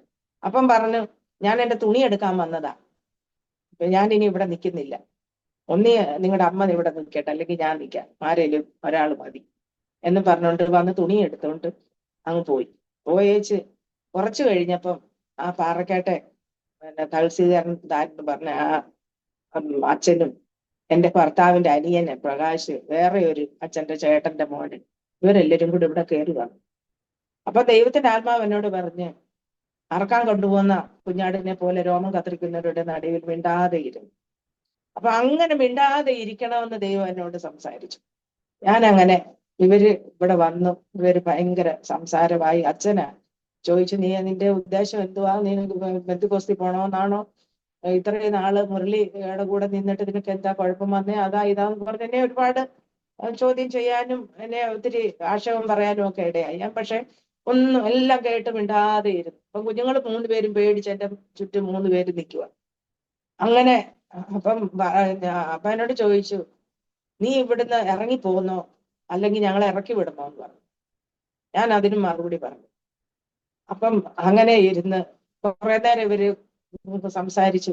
അപ്പൊ ഇവര് കാണാതെ ചെങ്ങന്നൂരോട്ട് വിളിച്ചിട്ട് എന്റെ നേരെ മൂത്ത ചേട്ടൻ ജോണിച്ചാനെ വിളിച്ചിട്ട് പറഞ്ഞു, ജോണിച്ചാൻ ഇവിടെ വരണമെന്ന് പറഞ്ഞു. ഇവിടെ ഇങ്ങനെ പ്രശ്നമൊക്കെ നടന്നുകൊണ്ടിരിക്കുക, ജോണിച്ചാൻ അത്യാവശ്യം ഇവിടെ വരാം. അങ്ങനെ ജോണിച്ചാൻ പറയുന്നതിന് മുമ്പ് അവർ വണ്ടി നിറച്ച ആളുമായിട്ട് ഇവിടെ വന്നപ്പോ ഇവിടുന്ന് എല്ലാവരും അങ്ങോട്ടും ഇങ്ങോട്ടും ഒക്കെ പോയി. അടുത്തേന് കടയിൽ ചെന്നു. എന്റെ ചേച്ചി, നേരെ മൂത്ത ചേച്ചി ഇച്ചിരി ഒരു തണ്ടടിയാ. അവള് നേരെ കടയിൽ ചെന്നിട്ട് പറഞ്ഞു, മുരളി വീട്ടിലോട്ട് വാ, എനിക്ക് അത്യാവശ്യം ഞങ്ങൾക്ക് ഇച്ചിരി സംസാരിക്കാനുണ്ടെന്ന് പറഞ്ഞു. അന്നേരം പറഞ്ഞ്, പിന്നെ ഇപ്പൊ എനിക്ക് സമയമില്ല വരാന്, പിന്നെ വൈകിട്ട് വരാം. അന്നേരം പറഞ്ഞു, വൈകിട്ട് വരാൻ പറ്റത്തില്ല, ഞങ്ങളിപ്പോ ഇവിടെ ഉണ്ടല്ലോ. അങ്ങനെ ഇറങ്ങി വന്നിട്ട് അന്നേരം ജോൺ ചാൻ പറഞ്ഞു, മേലിൽ ഇനി എന്റെ പെണ്ണിനെ നിനക്ക് വേണ്ടെങ്കിൽ നീ മാന്യമായിട്ട് അവളെ ഉപേക്ഷിച്ചേ, പക്ഷെ ഇവിടെ ഇട്ട് അവള് പ്രാർത്ഥിക്കുന്നതെന്നും പറഞ്ഞു അതും ഇതും പറഞ്ഞ് അതിന്റെ പേര് പ്രശ്നം ഉണ്ടാക്കാനാതിരി ഞങ്ങൾ ആരും ചുമ്മാതിരിക്കത്തില്ല. അതുകൊണ്ട് എന്താന്ന് വെച്ചാൽ രണ്ടിലൊന്ന്, മേലിൽ അവക്ക് നേരെ നീ വിരളി ഉണ്ടാകാൻ പാടില്ല. മറ്റുള്ളവർ നീ എന്തേലും പറഞ്ഞു, പക്ഷെ മറ്റുള്ളവരെ കൊണ്ടുകൂടെ അവിടെ ആക്ഷേപം പറയിപ്പിക്കാൻ പറ്റത്തില്ലെന്ന് പറഞ്ഞു. അങ്ങനെ അവര് വണ്ടിയിലെ വന്നവരെല്ലാരും കൂടെ അങ്ങനെ സംസാരിച്ചു. അത് കഴിഞ്ഞ അങ്ങ് പോയി കഴിഞ്ഞ് പിന്നെ ഞങ്ങൾക്ക് ചെലവിന് തരത്തില്ല, 2-3 മാസത്തേക്ക് മിണ്ടത്തുമില്ല. ഇവിടെ വന്നാലും റൂമിൽ വന്ന് കയറി കിടക്കും, കഴിക്കത്തില്ല. പിന്നെ രാവിലെ കുളിച്ച് ഷേവ് ചെയ്യത്തില്ല, കുളിക്കത്തില്ല, നനയ്ക്കത്തില്ല. ഒരു വല്ലാത്ത പ്രകൃതിയിൽ അങ്ങോട്ട് പോകാൻ തുടങ്ങി ഇദ്ദേഹം. അപ്പൊ എനിക്കിതൊക്കെ കാണുമ്പോ എനിക്ക് ഭയങ്കര വിഷമമുണ്ട്. എങ്കിലും ഞാൻ ദൈവത്തോട് പ്രാർത്ഥിച്ചു, കർത്താവ് എന്ത് വന്നാലും എന്റെ കർത്താവിന് വേണ്ടി നിൽക്കാൻ ഒരു കൃപ എനിക്ക് തന്നാൽ മതി. അങ്ങനെ കർത്താവ് എന്നെ ഓരോ ദിവസവും അതിനിടയ്ക്ക് ദർശനം കാണിച്ചു. കർത്താവ് മരുഭൂമിയില്, ഞാൻ ഒരു ദിവസം മരുഭൂമി നിൽക്കുക ആവശ്യം. അങ്ങനെ മരുഭൂമി നിൽക്കുന്ന സമയത്ത് ഭയങ്കര ഒരു ഇടിമുഴക്കും ഒരു കൊല്ലിയാനും ഒരു ഭയങ്കര പ്രകാശമൊക്കെ കൂടെ ഞാൻ ഇങ്ങനെ തിരിഞ്ഞു നോക്കിയപ്പോ ക്രൂശിൽ നിന്ന് എഴുന്നേറ്റ് വന്ന ആ രൂപം എന്നെ കാണിച്ചു. അപ്പൊ ഞാൻ കടപ്ര അമ്മച്ചിയോട് ഞാൻ പറഞ്ഞു, അമ്മച്ചി ഞാനിങ്ങനെ കർത്താവിനെ കണ്ടു. അപ്പൊ എന്നോട് പറഞ്ഞു, മോളെ കഷ്ടതയിൽ നിന്ന് ജയിച്ച ഞാൻ നിന്നോട് കൂടെ ഉണ്ടെന്ന് കർത്താവ് കാണിച്ചതാ, അതുകൊണ്ട് നീ ഭാരപ്പെടണ്ട, കർത്താവ് നിന്നോട് കൂടെ ഉണ്ട്. അങ്ങനെ പല പ്രാവശ്യങ്ങളിൽ കർത്താവിനെ എനിക്ക് ദർശനം തരികയും ആശ്വസിപ്പിക്കുകയൊക്കെ ചെയ്ത് അങ്ങനെ ഇവിടെ ഇരുന്നു. അപ്പം പിന്നെ ആർക്കും ഇവിടോട്ട് വരാനൊക്കത്തില്ല. എന്റെ ഫോണ്, ഇവിടുത്തെ ലാൻഡ് ഫോൺ എല്ലാം കട്ടാക്കി, ഫോണെല്ലാം ഊരി മാറ്റി കാത്തു വെച്ചു. പിന്നെ അന്ന് മൊബൈൽ ആയില്ല, അത്ര മൊബൈൽ ഫോൺ അന്ന് അങ്ങനെ ആയില്ല. അത് കഴിഞ്ഞ് അപ്പൊ എനിക്ക് ആരെയും വിളിക്കാനും പറ്റുന്നില്ല, പിന്നെ ആർക്കും ഇങ്ങോട്ട് വരാൻ പറ്റുന്നില്ല. അപ്പം അയലത്തൊക്കെ ഉള്ളവരെ ഇടപാട് ചെയ്ത് ഈ കുറെ മറ്റേ വെള്ളമടിച്ചൊക്കെ നടക്കുന്ന പാർട്ടികളുണ്ട്, അവരോട് പറഞ്ഞ് അവർക്ക് വെള്ളം മേടിച്ചു കൊടുക്കാൻ നമ്മുടെ വീട്ടിൽ ആരൊക്കെയാ വരുന്നതെന്ന് ചെക്ക് ചെയ്തുകൊണ്ടിരിക്കണം. അങ്ങനെ ഇവിടെ വരുന്നവരെ എല്ലാം ഇദ്ദേഹം പിന്നെ ത്തോട് ഇവരെ അറിയിക്കാൻ തുടങ്ങി. അപ്പൊ അത് നമ്മൾ അറിഞ്ഞുകൊണ്ട് ഞാൻ പിന്നെ എല്ലാരെയും അത് എനിക്ക് ഫോണില്ലല്ലോ പാസ്റ്റർ. അതിന്റെ ഇടയ്ക്ക് മോന്റെ കൂടെ പഠിക്കുന്ന ഒരു പിന്നെ മോന്റെ അപ്പന് പിന്നെ BSNL ജോലി ചെയ്യുന്നു. പുള്ളിക്കാരൻ ഈ വിവരം അറിഞ്ഞോണ്ട് അവര് വിശ്വാസത്തിൽ വന്നവരാ. അവരൊരു ഫോൺ കൊണ്ടുവന്ന് തന്നിട്ട് എന്നോട് പറഞ്ഞു, ആവശ്യത്തിന് ബുദ്ധി വിളിച്ചേച്ച് ഊരി മാറ്റി വെച്ചേക്കാൻ പറഞ്ഞു. അങ്ങനെ ഞാൻ ആ ഫോണിൽ കൂടെ എല്ലാരും ഇല്ലാത്ത സമയത്ത് വിളിച്ച് പ്രാർത്ഥനാ വിഷയങ്ങൾ പറയുകയും ഇവിടുത്തെ അനുഭവങ്ങൾ പറയുകയും പിന്നെ ഇപ്പൊ ആരെങ്കിലും പിന്നെ ഇവിടെ ഇതുപോലെ ആരും വരരുതെന്ന് ഞാൻ പറയുകയൊക്കെ ചെയ്ത് അങ്ങനെ ആ കാര്യങ്ങളെല്ലാം അങ്ങനെ ക്രമീകരിപ്പാൻ കർത്താവ് അങ്ങനെ ഒരു ഫോണും തന്നു. അങ്ങനെ അങ്ങനെ അങ്ങനെ അങ്ങനെ മുമ്പോട്ട് പോയി. അങ്ങനെ അപ്പം ഇതുകൊണ്ടൊന്നും നിൽക്കുന്നില്ലെന്ന് കണ്ട് ഒരു ദിവസം പിന്നെ മന്ത്രവാദം ചെയ്യാൻ തുടങ്ങി. അദ്ദേഹം ഭയങ്കര പൈസ മുടക്കി ഭയങ്കര മന്ത്രവാദം ചെയ്യാൻ തുടങ്ങി. മന്ത്രവാദം ചെയ്യാന്ന് പറഞ്ഞാല് ഈ ക്ഷുദ്രപ്രയോഗങ്ങൾ ചെയ്ത് വീടിന് 4 വശവും കൊണ്ടിടുക. നമ്മുടെ ആ വിളക്ക് കത്തിക്കുന്ന ആ ഒരു മുറി ഉണ്ടെന്ന് ഞാൻ പറഞ്ഞല്ലോ പക്ഷെ അതിനകത്ത് ഭയങ്കര, അപ്പൊ അതുവരെ ചുമ്മാ ഒരു വിളക്ക് കത്തിക്കത്തേ ഉള്ളായിരുന്നു. അപ്പം കുറെ ഫോട്ടോ ഒക്കെ കൊണ്ടുവച്ചിട്ട് അതിനകത്തില്ല രാവിലെ അദ്ദേഹം തന്നെ, മറ്റേത് അതിനകത്ത് കയറാത്ത ആളാ, അതിനകത്ത് ഈ രാവിലെ ഇന്ന് വിളക്ക് കത്തിക്കുന്നു, പിന്നെ പ്രാർത്ഥിക്കുന്നു, അമ്പലങ്ങളിൽ പോകുന്നു. മറ്റേ അമ്പലങ്ങളിൽ ഒന്നും പോകത്തേ ഇല്ല. അപ്പം ഭയങ്കര ഭക്തി അങ്ങ് കൂടി ഇദ്ദേഹത്തിന്. അപ്പം ഈ ക്ഷുദ്രപ്രയോഗം ചെയ്യാന്ന് പറഞ്ഞാൽ അങ്ങനെ ഒരു ദിവസം ഈ പെരയ്ക്ക് 4 വശവും കൊണ്ട് കുഴിച്ചിട്ട് നടവാതുക്കെ കുഴിച്ചിട്ട് പിന്നെ ഞാൻ കിടക്കുന്ന കട്ടിലിന്റെ കീഴില് കൊണ്ടിട്ട് എന്നിട്ട് പഞ്ചസാരക്കകത്തിൽ എന്തോ ചെയ്തിട്ട് ഞങ്ങള് ഞങ്ങളുടെ ഇവിടെ വീട്ടിൽ വെച്ചിരിക്കുന്ന പഞ്ചസാരക്കകത്ത് കൊണ്ടിടുക. അപ്പൊ ഞങ്ങൾ ഇതെല്ലാം എങ്ങനെയെങ്കിലും ഞങ്ങളുടെ വിശ്വാസത്തെ മാറ്റണം, അതിനുവേണ്ടി ഇദ്ദേഹം ഒത്തിരി പ്രയത്നിച്ചു. അങ്ങനെ ഒരു ദിവസം ഞാൻ ഇവിടെ ഇരുന്ന് ഇദ്ദേഹം കടയിൽ പോയ സമയത്ത് ഞാൻ ഇരുന്ന് പ്രാർത്ഥിക്കുന്ന സമയത്ത് വലിയ മോന് ബാത്റൂമിൽ കുളിച്ചോണ്ട് നിൽക്കുന്നു. അപ്പൊ ആ സമയത്ത് ഞാൻ ഒരു ദർശനം കണ്ടു, ഇവിടെ 4 വശവും കൊണ്ടുവന്ന് ക്ഷുദ്രം പ്രയോഗം ചെയ്തിരിക്കുന്നു, അത് മാന്തി എടുത്ത് കളയണമെന്ന് ദൈവത്തിന്റെ ആത്മാവ് എന്നോട് പറഞ്ഞു. ഞാൻ ഓടിച്ചെന്ന് മോനോട് പറഞ്ഞു, മോനെന്ന് വിളിച്ച് ഞാൻ അങ്ങോട്ട് ചെന്ന് ഞാൻ പറഞ്ഞു, മോനെ ഞാനൊരു ദർശനം കണ്ടെന്ന് പറഞ്ഞപ്പോ അവൻ പറയാ, അമ്മച്ചി ഞാൻ കുളിമുറി നിന്ന് കുളിച്ചോണ്ട് നിൽക്കുമ്പോ അവൻ കണ്ടെന്ന് ഇതുപോലെ നമ്മുടെ വീടിന്റെ 4 വശവും കൊണ്ടുവന്ന് ആരോ ക്ഷുദ്ര അച്ചാച്ചൻ ചെയ്ത് ആരാട്ടെ കൊണ്ടിടിപ്പിക്കുന്നതായിട്ട് കണ്ടത്.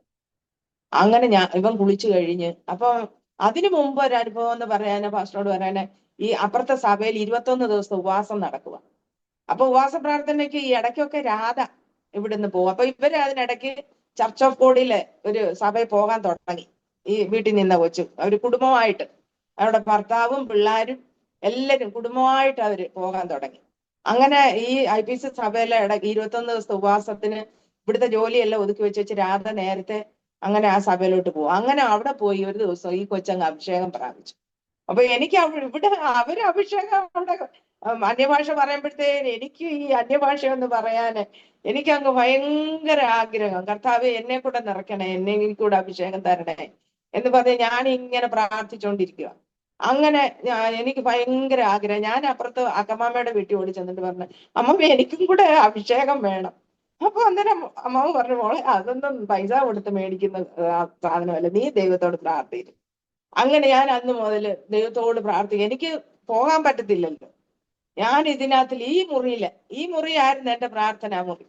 ഈ മുറിയില ഞാൻ വന്നു കിടന്ന് നെടുമ്പാട് വീണ് കിടന്ന് കർത്താവിനോട് കർത്താവെ എനിക്കൂടെ അഭിഷേകം വേണം, എനിക്കൂടെ അഭിഷേകത്താൽ എന്നെ നിറയ്ക്കണം, എനിക്ക് അന്യഭാഷ വേണം എന്ന് പറഞ്ഞ് ഞാൻ കരയാൻ തുടങ്ങി. അങ്ങനെ അപ്പുറത്തെ 19ാമത്തെ ദിവസം ഉപവാസത്തിന്റെ അന്ന് എന്നെ ഇവിടെ കർത്താവിന്റെ ആത്മാവില് പരിശുദ്ധാത്മാവിന്റെ അഭിഷേകത്താൽ എന്നെ നിറച്ചു.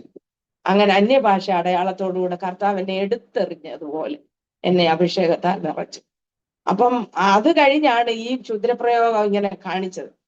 അപ്പം അത് കഴിഞ്ഞപ്പോഴത്തേന് ഞാൻ മോൻ കുളിമുറിയിൽ നിന്ന് ഇറങ്ങി വന്ന് ഞാനും ഇവനും കൂടെ പോയി കർത്താവ് കാണിച്ചതുപോലെ പോയി എല്ലായിടും 4 വശവും മാന്തി ഈ നടവാതുക്കൽ നിന്ന് ഞങ്ങൾ അത് മാന്തി എടുത്തു ഭാഷ.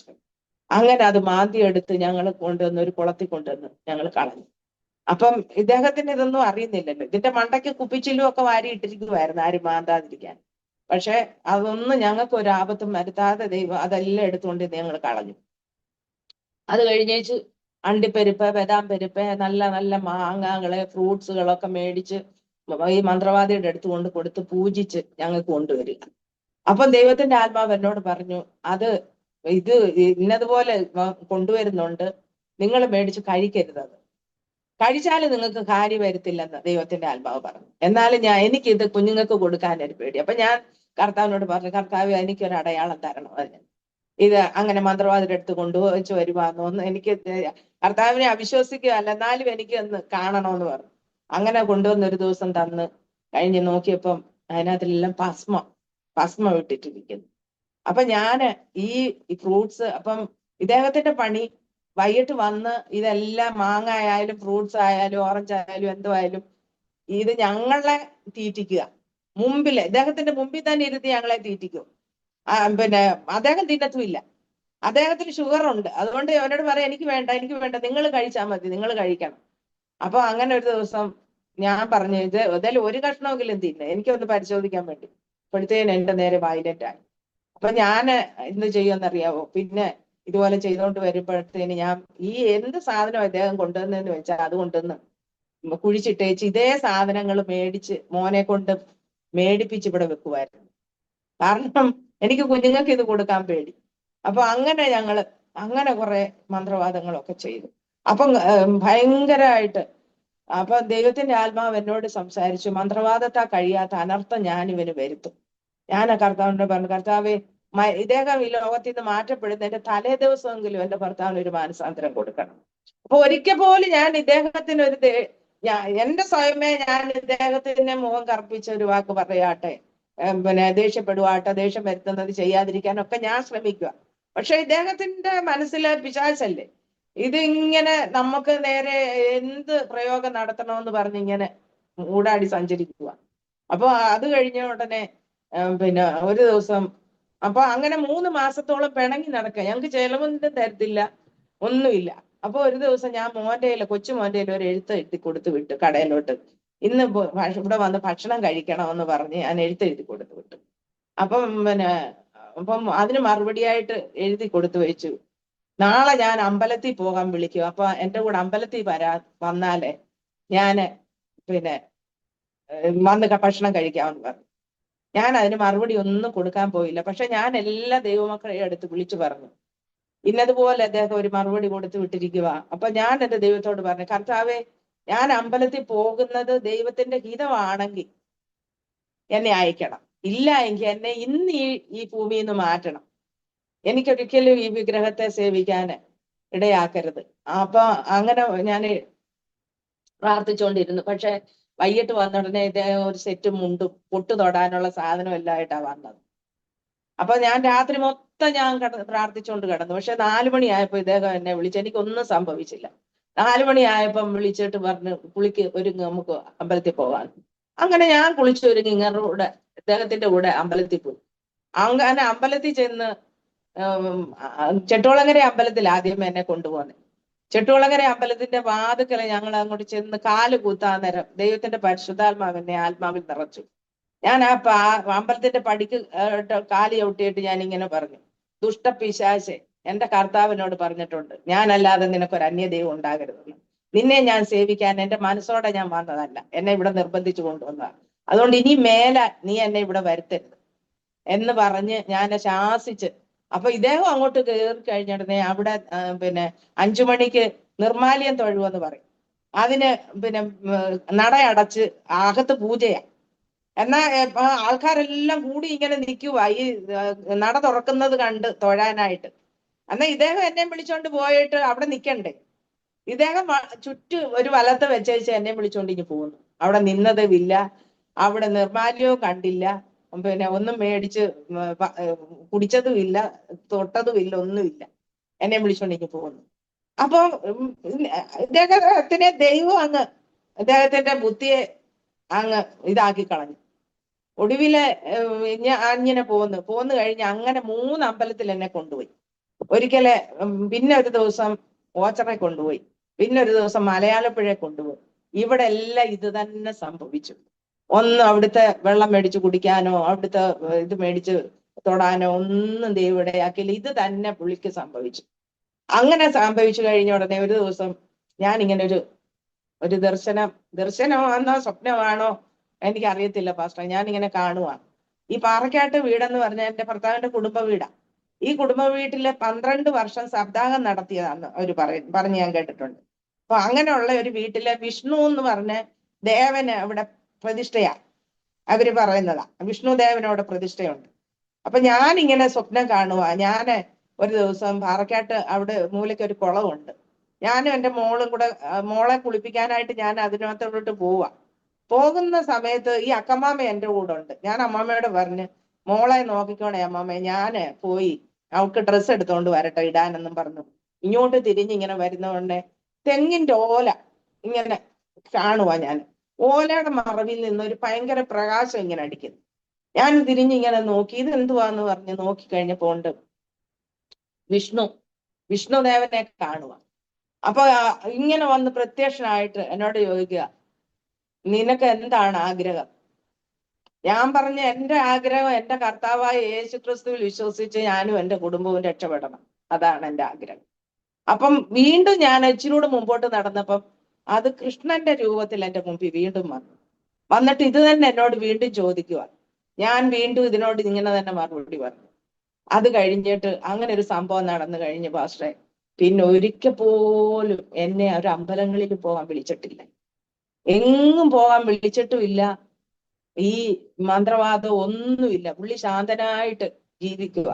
അങ്ങനെ ഇരിക്കുന്ന സമയത്ത് ഒരു ദിവസം ഇപ്പൊ എന്റെ മോടെ സ്കൂളിൽ അവള് അന്നേരം നേഴ്സിങ്ങിന് അവളെ ബാംഗ്ലൂരിൽ പഠിപ്പിച്ചുകൊണ്ടിരിക്കുക. അപ്പൊ എനിക്കൊരു ദിവസം അവിടെ ബാംഗ്ലൂരിൽ പോകണമായിരുന്നു. അങ്ങനെ ഞാൻ അവിടെ പോയി കഴിഞ്ഞപ്പോ 2 ദിവസം അപ്പൊ ഞാൻ അവിടെ നിന്നിട്ടേ വരത്തുള്ളൂ. എനിക്ക് കസിൻ അവിടെ ഉണ്ട് ബാംഗ്ലൂരിൽ. അപ്പൊ അവരുടെ അടുത്ത് 2 ദിവസം നിന്നിട്ടേ വരത്തുള്ളൂ. അങ്ങനെ ഞാൻ അവിടെ പോയ സമയത്ത് എന്നോട് ഇവിടുന്ന് വിളിച്ചോട്ട് പറഞ്ഞെടി, എന്റെ കാലിന് ഭയങ്കര പെരുപ്പും വേദനയും ഒക്കെയാ. അപ്പൊ ഞാൻ പറഞ്ഞു ഹോസ്പിറ്റലിൽ മേപ്പിൾക്കുറ്റി ഹോസ്പിറ്റലിൽ പോയി കാണിക്കും, ഞാൻ പെട്ടെന്ന് തന്നെ വരാമെന്ന് പറഞ്ഞു. അങ്ങനെ മേപ്പിൾക്കുറ്റി ഹോസ്പിറ്റലിൽ കൊണ്ടുവന്ന് കാണിച്ച്, പക്ഷെ കാണിച്ചിട്ടൊന്നും കുറവില്ല. അപ്പൊ ഞാൻ വന്നിട്ട് 2 ദിവസം കഴിഞ്ഞിട്ട് ഒന്നും കുറയുന്നില്ല. അങ്ങനെ ഞാൻ പറഞ്ഞു, എന്നാ നമുക്ക് ഞാനിവിടെ വരാം ഒരു ദിവസം എന്ന് പറഞ്ഞു. അങ്ങനെ മേപ്പിൾക്കുറ്റി ഹോസ്പിറ്റലിൽ ഞാനിവിടെ ചെന്ന് ഡോക്ടറോട് വിവരമെല്ലാം പറഞ്ഞു. ഡോക്ടർ എന്നതുപോലെ അപ്പൊ 1 മാസം മുതലേ ഉറക്കമില്ല. ഉറക്കം ഇദ്ദേഹത്തിന്റെ അങ്ങ് നഷ്ടപ്പെട്ടു. രാത്രിയിൽ ഉറങ്ങത്തില്ല, ഇങ്ങനെ അങ്ങോട്ടും ഇങ്ങോട്ടും നടക്കുക.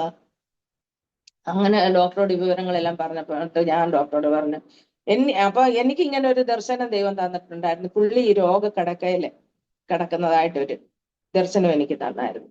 അപ്പൊ ഈ പുള്ളിക്ക് എന്തെങ്കിലും അസുഖം വരും, പെട്ടെന്ന് എനിക്ക് അത് ഓർമ്മ വരും.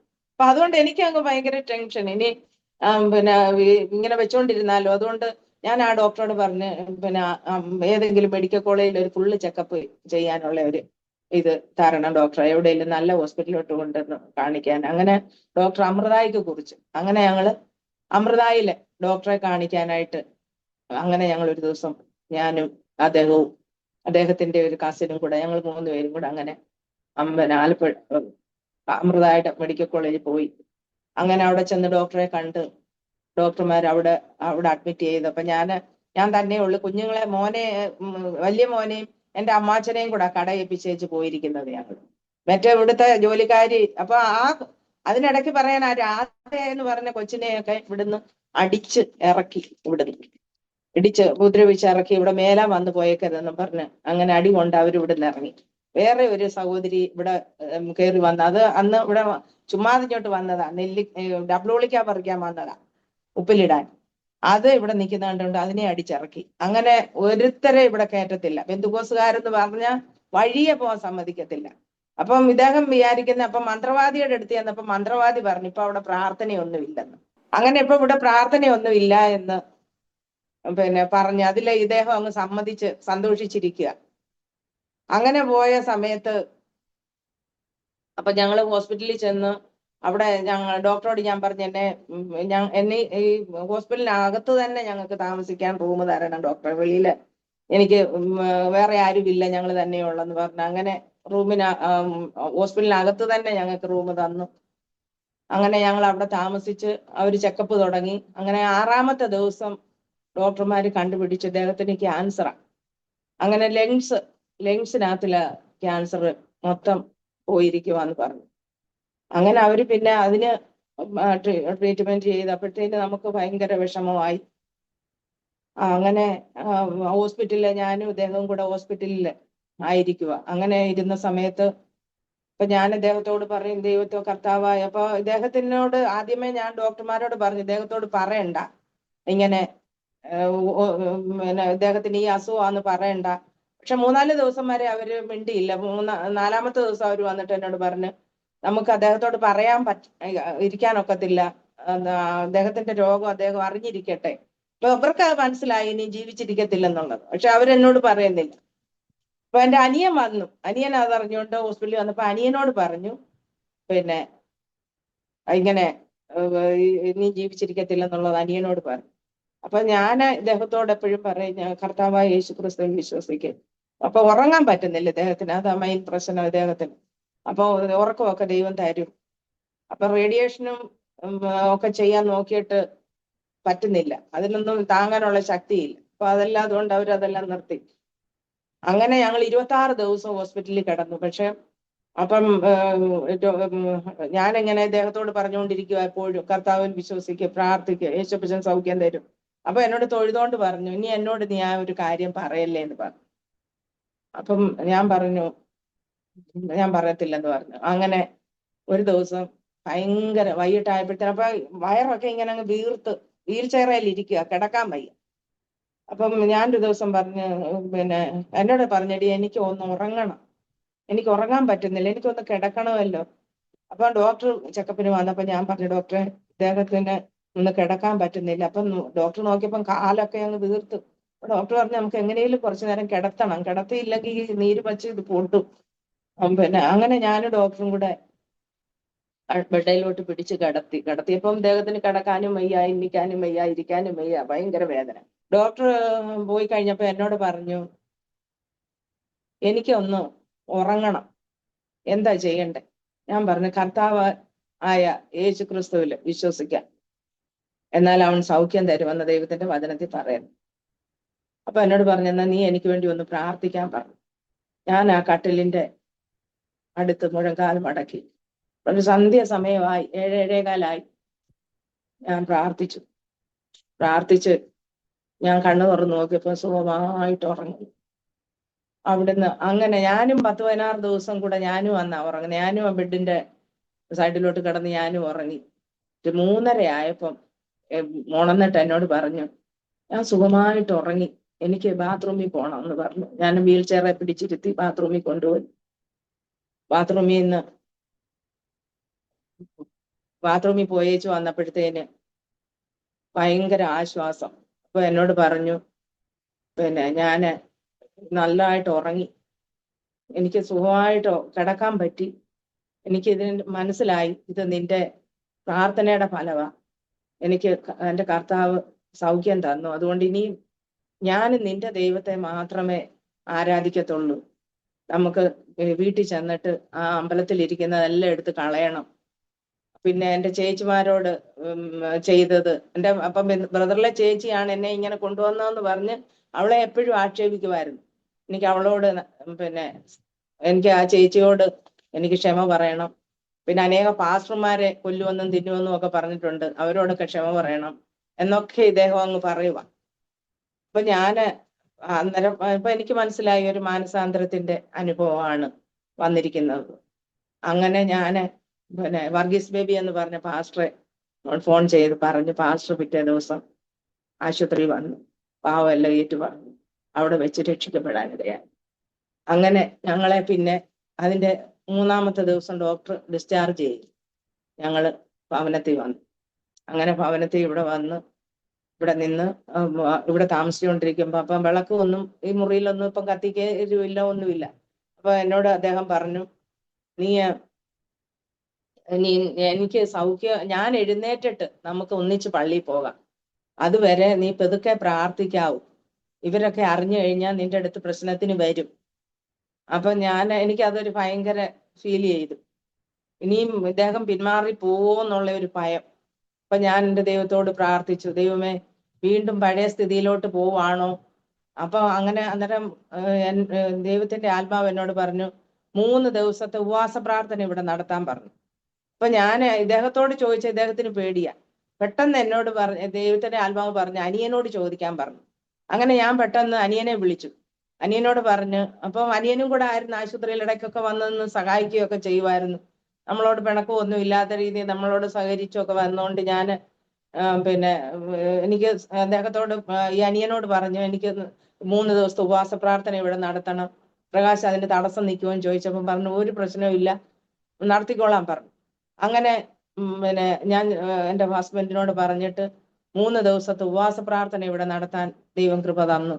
ആ ഉപവാസ പ്രാർത്ഥനയിൽ അനേക ദൈവമക്കളും ദൈവദാസന്മാരും എല്ലായിടും അറിഞ്ഞു. അപ്പോഴത്തേനും ഇവിടെ ഇങ്ങനെ ചേട്ടൻ ഇങ്ങനെ ഒരു മാറ്റം വന്നു, ഇവിടെ പ്രാർത്ഥന നടത്തുന്നെന്ന് എല്ലായിടും അറിഞ്ഞു കേട്ടവരെല്ലാം ഓടി വന്നു. ഇവിടെ 3 ദിവസം അനുഗ്രഹമായിട്ടുള്ള ഉപവാസ പ്രാർത്ഥനയെല്ലാം നടന്നു. അതിന്റെ 3-ാമത്തെ ദിവസം വെള്ളിയാഴ്ച ഉപവാസ പ്രാർത്ഥന തീർന്നു, ശനി കഴിഞ്ഞു, ഞായർ കഴിഞ്ഞു. തിങ്കളാഴ്ച രാവിലെ എന്നോട് പറഞ്ഞ് എനിക്ക് മോളെന്ന് വരുമെന്ന് എന്നോട് ചോദിച്ചു അവധിക്ക്. അപ്പൊ അവള് ഹോസ്പിറ്റലിൽ വന്ന് കണ്ടതും ഒക്കെയാ. അപ്പൊ ഞാനൊരു ദൈവദാസനെ വിളിച്ചു ഇദ്ദേഹത്തിന്. അപ്പൊ തിങ്കളാഴ്ച രാവിലെ ആയപ്പോഴത്തേനും ഒരു പ്രയാസം വന്നു. അപ്പൊ അത് കണ്ടപ്പോ എനിക്ക് തോന്നി ഹോസ്പിറ്റലിൽ ഒന്ന് കൊണ്ടുപോകാവുന്ന. പക്ഷെ അപ്പം പെട്ടെന്ന് എനിക്ക് തന്നെ തോന്നി ഒരു ദൈവദാസനെ ഒന്ന് വിളിച്ചൊന്ന് പ്രാർത്ഥിപ്പിക്കാം. അപ്പൊ അങ്ങനെ ഞാൻ ആ ദേവദാസനെ വിളിച്ച് കർത്താവിന്റെ ദാസൻ ഓടി വന്നു, പ്രാർത്ഥിച്ചപ്പോ കർത്താവിന്റെ ദാസന് തോന്നി അന്ത്യസമയമാണെന്ന് അദ്ദേഹത്തിന് തോന്നി. അപ്പം ഇങ്ങനെ എന്റെ അടുത്ത് അക്കമ്മാമ നിൽപ്പുണ്ടായിരുന്നു. അപ്പൊ അമ്മാമ്മയെ ദൂരോട്ട് മാറ്റി നിർത്തിയിട്ട് അക്കമ്മാമ്മയോട് പറഞ്ഞു അന്ത്യസമയവാ എന്ന് പറഞ്ഞു. അങ്ങനെ പെട്ടെന്ന് തന്നെ എനിക്കപ്പം കേട്ടപ്പം ഭയങ്കര ടെൻഷനായി. അപ്പൊ എന്റെ വിചാരം അദ്ദേഹം മരിക്കത്തില്ല, കർത്താവ് സൗഖ്യം കൊടുക്കും, സൗഖ്യം കൊടുത്തിട്ട് ഞങ്ങൾക്ക് ഒന്നിച്ച് കർത്താവിന്റെ വേല ചെയ്യാം, അങ്ങനൊക്കെ ആയിരുന്നു എന്റെ മനസ്സിലെ ആഗ്രഹം. പക്ഷെ അങ്ങനെ അതുപോലെ തന്നെ 10 മണിയായപ്പോഴത്തേന്, രാവിലെ 10:05 ഈ ലോകത്തിൽ നിന്ന് ആ കർത്താവിന്റെ ദാസൻ പ്രാർത്ഥിച്ചുകൊണ്ട് നിൽക്കുന്ന സമയത്ത് തന്നെ പ്രാർത്ഥിച്ച് ദൈവകരങ്ങളിൽ ഏൽപ്പിച്ചു. അങ്ങനെ ഈ ലോകത്തിൽ നിന്ന് മാറ്റപ്പെട്ടു. എന്നാൽ ഈ ലോകത്തിൽ നിന്ന് മാറ്റപ്പെട്ട് ഞാൻ ചോദിച്ചു, എന്റെ ദൈവത്തിനോട് ചോദിച്ചു, ഞാൻ കർത്താവേ, ഞാൻ ഈ 3 കുഞ്ഞുങ്ങളെയും കൊണ്ട് ഞാൻ ഇനി എന്താണ് ചെയ്യേണ്ടത്? അപ്പം ബിസിനസ് ഉണ്ടെങ്കിലും ബിസിനസ്സിൽ അതുപോലെ തന്നെ വലിയൊരു കടബാധ്യത ഇങ്ങനെ ഉണ്ടായിരുന്നു. അത് ഈ അസുഖം വരുന്നതിന് കുറച്ച് ദിവസത്തിന് മുമ്പ് എൻ്റെ ഹസ്ബൻഡിന്റെ ഒരു കസിനോട് തന്നെ അദ്ദേഹം പറഞ്ഞിരുന്നു, ഇങ്ങനെ ഒരു കടബാധ്യതയുണ്ട്. അത് അവളോട് ഇപ്പം പറയണ്ട, അവൾക്കത് വിഷമമാകും എന്നൊക്കെ പറയാം. അതുകൊണ്ട് എനിക്ക് അതൊരു കടബാധ്യത കിടക്കുന്നെന്ന്, ബിസിനസ് അല്ലേ, ഭയങ്കര മേടിച്ചും കൊടുത്തും ഒക്കെ നിൽക്കുന്നതല്ലേ, അപ്പൊ അങ്ങനെ ഭയങ്കര ഒരു ബാധ്യത കിടക്കുന്നെന്നുള്ളത് എനിക്ക് മനസ്സിലായി. പക്ഷെ മരിച്ചു കഴിഞ്ഞേച്ച് അന്ന് മോർച്ചറി വെച്ചു. പിറ്റേ ദിവസമായിരുന്നു അടക്കം. അങ്ങനെ ഡെഡ് ബോഡി പിറ്റേ ദിവസം വീട്ടിൽ കൊണ്ടുവന്നു. മോളും എല്ലാവരും വന്നു. വീട്ടിൽ കൊണ്ടുവന്ന് മുറിക്കകത്ത് വെച്ച് കഴിഞ്ഞ സമയത്ത് ഈ എൻ്റെ അനുജൻ തന്നെ മുന്നോട്ട് വന്നിട്ട് പറഞ്ഞു. അപ്പം ഇവിടെ എല്ലാ ഇതിൽപ്പെട്ട ജനങ്ങൾ ഇങ്ങനെ തിങ്ങി നിൽക്കുക. അപ്പൊ എൻ്റെ അനിയൻ മുമ്പോട്ട് വന്നിട്ട് പറഞ്ഞു, ക്രിസ്തീയ രീതിയിൽ 1 മണിക്കൂർ പ്രാർത്ഥന നടത്തിയിട്ട് മറ്റുള്ള കർമ്മങ്ങൾ ചെയ്താൽ മതി എന്ന് പറഞ്ഞു. അങ്ങനെ അപ്പം തന്നെ നമ്മുടെ ആൾക്കാര് മുമ്പോട്ട് വന്നു. അങ്ങനെ നിന്ന് എല്ലാവരും പ്രാർത്ഥിച്ചു. അങ്ങനെ അതിനുശേഷമാണ് കർമ്മങ്ങൾ ചെയ്യാനായിട്ട് ഡെഡ് ബോഡി കൊടുത്തത്. അങ്ങനെ അനുഗ്രഹത്തോടെ ആ ഡെഡ് ബോഡി പിന്നെ അത് അടക്കം ചെയ്തു. ചിതയില് ദഹിപ്പിക്കുമായിരുന്നു. അങ്ങനെ അടക്കം ചെയ്തുകൊണ്ടിരിക്കുക, അഗ്നിയില് ദഹിച്ചുകൊണ്ടിരിക്കുന്ന സമയത്ത് തന്നെ ഞാൻ ദൈവത്തോട് ചോദിച്ചു, കർത്താവേ, ഞാൻ ഇനി ഈ കുഞ്ഞുങ്ങളെയും കൊണ്ട് ഞാൻ എന്താണ് ചെയ്യുന്നത്? ഇങ്ങനെ ഒരു കടഭാരവും എല്ലാം കിടക്കുന്ന ഞാൻ എന്ത് ചെയ്യണമെന്ന് ചോദിച്ചപ്പോൾ ദൈവത്തിന്റെ ആത്മാവ് എന്നോട് പറഞ്ഞു, ദാഹിച്ചിരിക്കുന്നിടത്ത് ജലവും വരണ്ട നിലത്ത് നീരൊഴുക്കുകളും നിനക്ക് പകരും. നിന്റെ സന്തതി മേലെ എന്റെ ആത്മാവിനെയും നിന്റെ സന്താനത്തിന്മേൽ എന്റെ അനുഗ്രഹത്തെയും പകരും. അവർ നീർത്തോടുകൾ അലരികൾ പോലെ മുളച്ചു വരും. യഹോവയ്ക്കുള്ളവനെന്ന് ഒരുത്തൻ പറയും. ഒരുത്തൻ യാക്കോവിന്റെ പേരെടുക്കും. ഒരുത്തൻ ഞാൻ യഹോവയ്ക്കുള്ളവെന്ന് കൈമേൽ എഴുതി ഇസ്രയേൽ എന്ന് വിളിക്കപ്പെടും. അങ്ങനെ ദൈവത്തിന്റെ വാഗ്ദത്തം എനിക്ക് ദൈവം തന്നു. അങ്ങനെ ഞങ്ങള് ലോകത്തിൽ നിന്ന് മാറ്റപ്പെട്ടെങ്കിലും ഞങ്ങൾക്ക് പിന്നെ പൂർണ്ണ ഒരു സ്വാതന്ത്ര്യം ദൈവത്തെ ആരാധിക്കുവാൻ ഞങ്ങൾക്ക് ലഭിച്ചു. ഞങ്ങളങ്ങനെ ഞാനും മക്കളും കൂടെ പൂർണ്ണമായിട്ട് ഞങ്ങൾ പോയി. പിന്നെ ഞാൻ പള്ളിക്ക സഭയിലോട്ട് പോയില്ല. ഞാൻ IM-ല് ഉള്ള സഭയിലോട്ടാ പോയത്. കാരണം ഞാൻ അഭിഷേകം പ്രാപിച്ചിട്ട് ബ്രദറുടെ സഭയിൽ പോയിരുന്ന് ദൈവത്തെ ആരാധിക്കുന്നത് ശരിയല്ലല്ലോ എന്ന് പറഞ്ഞ് ഞാൻ IM-ലുള്ള സഭയിലോട്ട് പോയി. അങ്ങനെ അവിടെ വലിയ അനുഗ്രഹമായിട്ട് ദൈവത്തെ ആരാധിക്കുവാൻ ദൈവം ചെയ്തു. അങ്ങനെ ഞങ്ങൾ അവിടെ ആരാധിച്ചു. അങ്ങനെ നിൽക്കുന്ന സമയത്ത് എന്നോട് ദൈവത്തിന്റെ ആത്മാവ് പറഞ്ഞു, ഇവിടെയുള്ള ഈ അമ്പലം, ഈ പോലുള്ള ആ മുറി അത് പൊളിച്ചിട്ട് ഇവിടെ ഒരു ആലയം പണിയണമെന്ന് ദൈവത്തിന്റെ ആത്മാവ് എന്നോട് പറയാനിടയായി തീർന്നു. എൻ്റെ ഹൃദയത്തിലും അതൊരു ആഗ്രഹമായിരുന്നു. അങ്ങനെ ആ മുറി അത് പൊളിക്കാൻ പ്ലാൻ ചെയ്തു. അങ്ങനെ അത് പൊളിക്കാൻ പ്ലാൻ ചെയ്ത് ഈ വീട്ടിൽ നിന്ന ജോലിക്കാരിയായ രാധയുടെ ഹസ്ബൻഡ് മേശരിയായിരുന്നു. പുള്ളി തന്നെ അത് പൊളിക്കാനായിട്ട് വന്ന് പൊളിച്ചോണ്ട് നിൽക്കുന്ന കൂട്ടത്തില് ഞാനന്ന് കടയിലിരിക്കുക. ഇദ്ദേഹം പൊളിക്കാൻ ഭാവിച്ച ഉടനെ കുറെ BJP പിള്ളേര്, RSSകാര് പിള്ളേര് വന്നിട്ട് പറഞ്ഞു, ഇത് പൊളിക്കാൻ പറ്റത്തില്ല, ഇത് ഞങ്ങളുടെ ദൈവം ഇതിനകത്തിലുണ്ട്, ഇതിനെ പൊളിക്കാൻ പറ്റത്തില്ലെന്ന് പറഞ്ഞു. അങ്ങനെ ഗോപാലകൃഷ്ണൻ എൻ്റെ അടുത്ത് വന്നിട്ട് പറഞ്ഞു, ഇങ്ങനെ പ്രശ്നമുണ്ട് ചേച്ചി എന്ന് പറഞ്ഞു. അങ്ങനെ ഞാൻ പിന്നെ ഇവിടെ വന്നു. ഇവിടെ വന്നിട്ട് പിന്നെ ഞാൻ പറഞ്ഞു, എൻ്റെ വസ്തുവിനകത്ത് നിൽക്കുന്ന സാധനം ഞാൻ പൊളിക്കുന്നതിന് എന്താ, ആരാ ചോദിക്കാൻ വരുന്നതെന്ന് പറഞ്ഞ് എന്നോട് പറഞ്ഞ് പൊളിക്കാൻ പറഞ്ഞു. അങ്ങനെ ഇവര് പൊളിക്കാൻ ഭാവിച്ച വീണ്ടും ഒരു കൂട്ടം ഈ RSSകാര് കയറി വന്നിട്ട് അപ്പൊ ഞാൻ പറഞ്ഞു, എൻ്റെ ഒരിടത്ത് നിൽക്കുന്ന സാധനം പൊളിക്കാനുള്ള അവകാശം എനിക്കല്ലേ? അതല്ല, ഞങ്ങളുടെ ദൈവമാണ് ഇതിനകത്ത് ഇരിക്കുന്നത്, ഇതേ അടിക്കുന്ന ഓരോ അടിയും ഞങ്ങളുടെ നെഞ്ചിലാ കൊള്ളുന്നത്. അപ്പൊ ഞാൻ പറഞ്ഞ് പിന്നെ അന്നേരം ഞാൻ പറഞ്ഞു, ഞാനിത് പൊളിക്കുമെന്ന് പറഞ്ഞു. അപ്പൊ ഇവന്മാര് പറഞ്ഞാ കാണാമെന്ന് പറഞ്ഞു. പെട്ടെന്ന് ദൈവത്തിന്റെ പരിശുദ്ധാത്മാവ് എന്നോട് ഇങ്ങനെ പറഞ്ഞു, നീ തന്നെ നാളെ ഈ സമയത്ത് വന്ന് ഇത് പൊളിക്കുമെന്ന്. ഇങ്ങനെ പെട്ടെന്ന് ദൈവത്തിന്റെ പരിശുദ്ധാത്മാവോട് വിട്ടു. അപ്പൊ ഞാൻ തന്നെ അന്തം വിട്ട്, എന്താ ഞാൻ ഈ പറഞ്ഞേ? അങ്ങനെ ആ പിറ്റേ ദിവസം എന്നാല് എന്നിട്ട് അവരെല്ലാരും അങ്ങ് പോയി. ഈ പൊളിക്കാൻ വന്നവരും പോയി, അവന്മാരും പോയി. പിറ്റേ ദിവസം ഞാൻ വളരെ ഭാരപ്പെട്ടു. എനിക്ക് തന്നെ ഒരു നാണക്കേട്. ഈ വീട്ടുകാരൊക്കെ എന്താ പറയുന്നേ, ഞാൻ മിടുക്ക് കാണിച്ചതാന്ന് പറയത്തില്ലേ? അപ്പൊ എന്താ എന്നിട്ട് പൊളിച്ചില്ലല്ലോ എന്ന് പറയത്തില്ലേ? ഞാനിപ്പോ മുറിക്കകത്ത് കയറി ദൈവത്തോട് പ്രാർത്ഥിച്ചു, കർത്താവേ, അങ്ങ് പറഞ്ഞിട്ടാണല്ലോ ഞാനിത് പൊളിക്കാൻ ഭാവിച്ചത്, പിന്നെ അതുകൊണ്ട് അങ്ങ് ഇടപെടണമെന്ന് പറഞ്ഞു. അപ്പം അങ്ങനെ പിറ്റേ ദിവസം ഞങ്ങള് അതേ സമയം ആയപ്പോഴ് ഒരു കൊച്ചനെ ഓടി വന്നിട്ട് എൻ്റെ അടുത്ത് പറഞ്ഞു, ചേച്ചി, ഇന്നലെ ഇത് പൊളിക്കാൻ തടസ്സപ്പെട്ടവര് തന്നെ ഇന്ന് വരുന്നു, ഇത് പൊളിച്ചു തരാമെന്ന്, പിന്നെ ചേച്ചിക്ക് സമ്മതമാണോ എന്ന് പറഞ്ഞു. ഞാൻ പറഞ്ഞു ഓക്കേ എന്ന് പറഞ്ഞു. അങ്ങനെ അവര് വന്ന് ഇത് മൊത്തം പൊളിച്ച് ഇടിച്ചു വാരി എല്ലാം ഒരു പഴയൊരു കുളം ഉണ്ടായിരുന്നു, ആ കുളത്തിൽ കൊണ്ടിട്ടു. അങ്ങനെ അത് പൊളിച്ചു കളഞ്ഞു.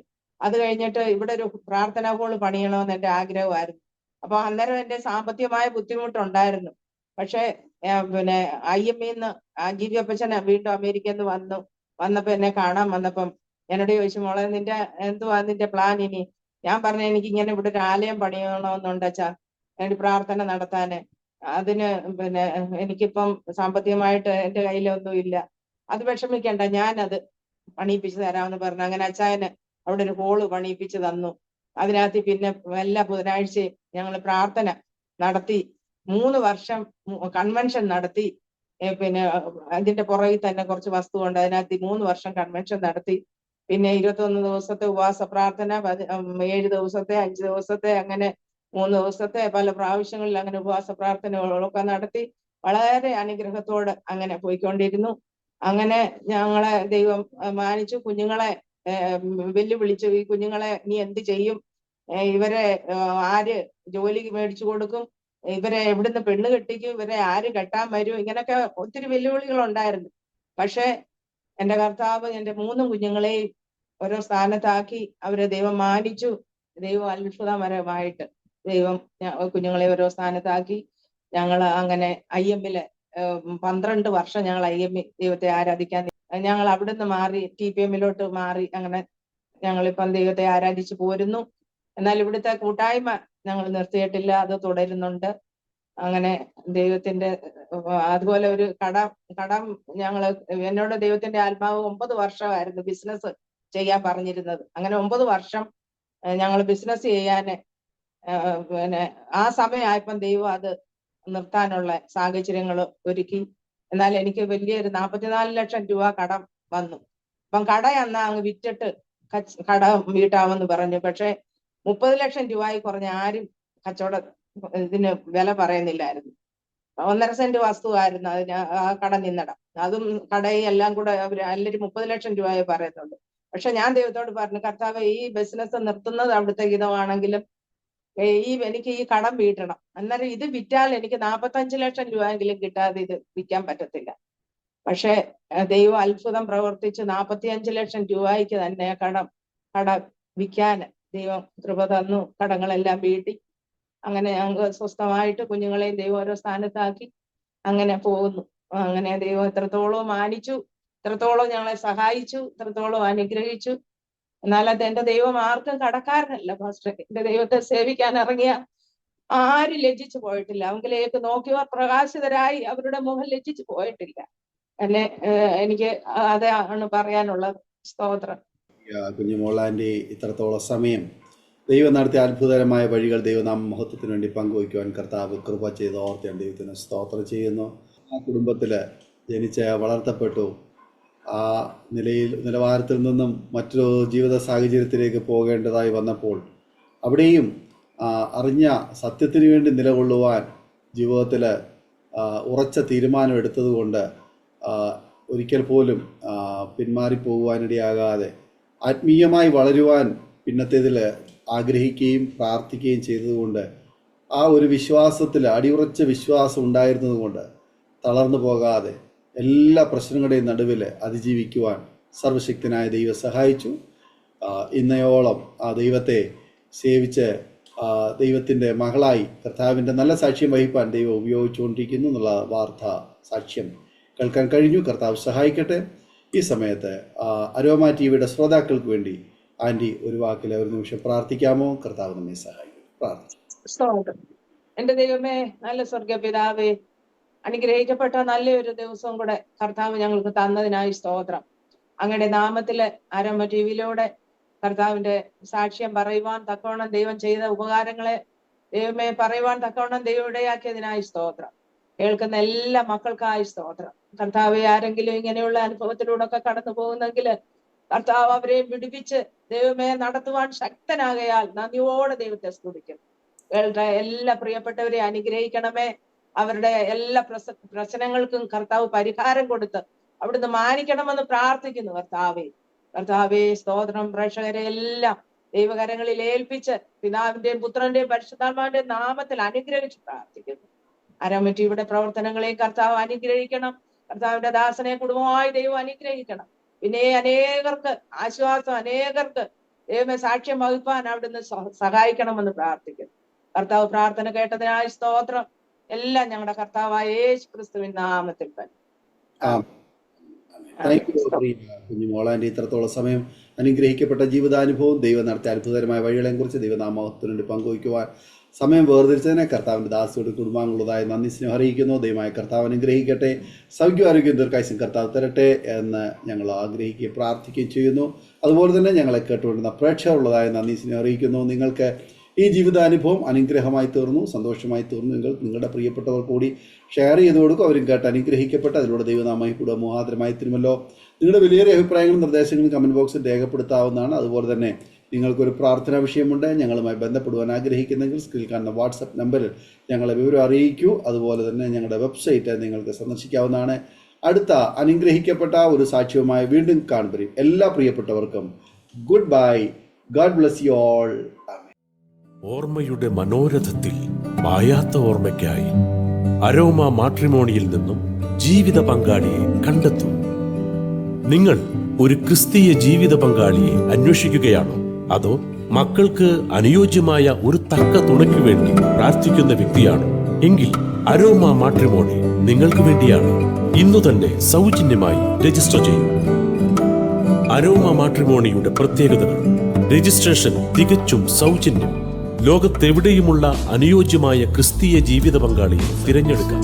വിവാഹം നടക്കുന്നതുവരെ സർവീസ് ലഭിക്കുന്നു. ഏറ്റവും ചെറിയ പാക്കേജുകളും തിരഞ്ഞെടുക്കാം.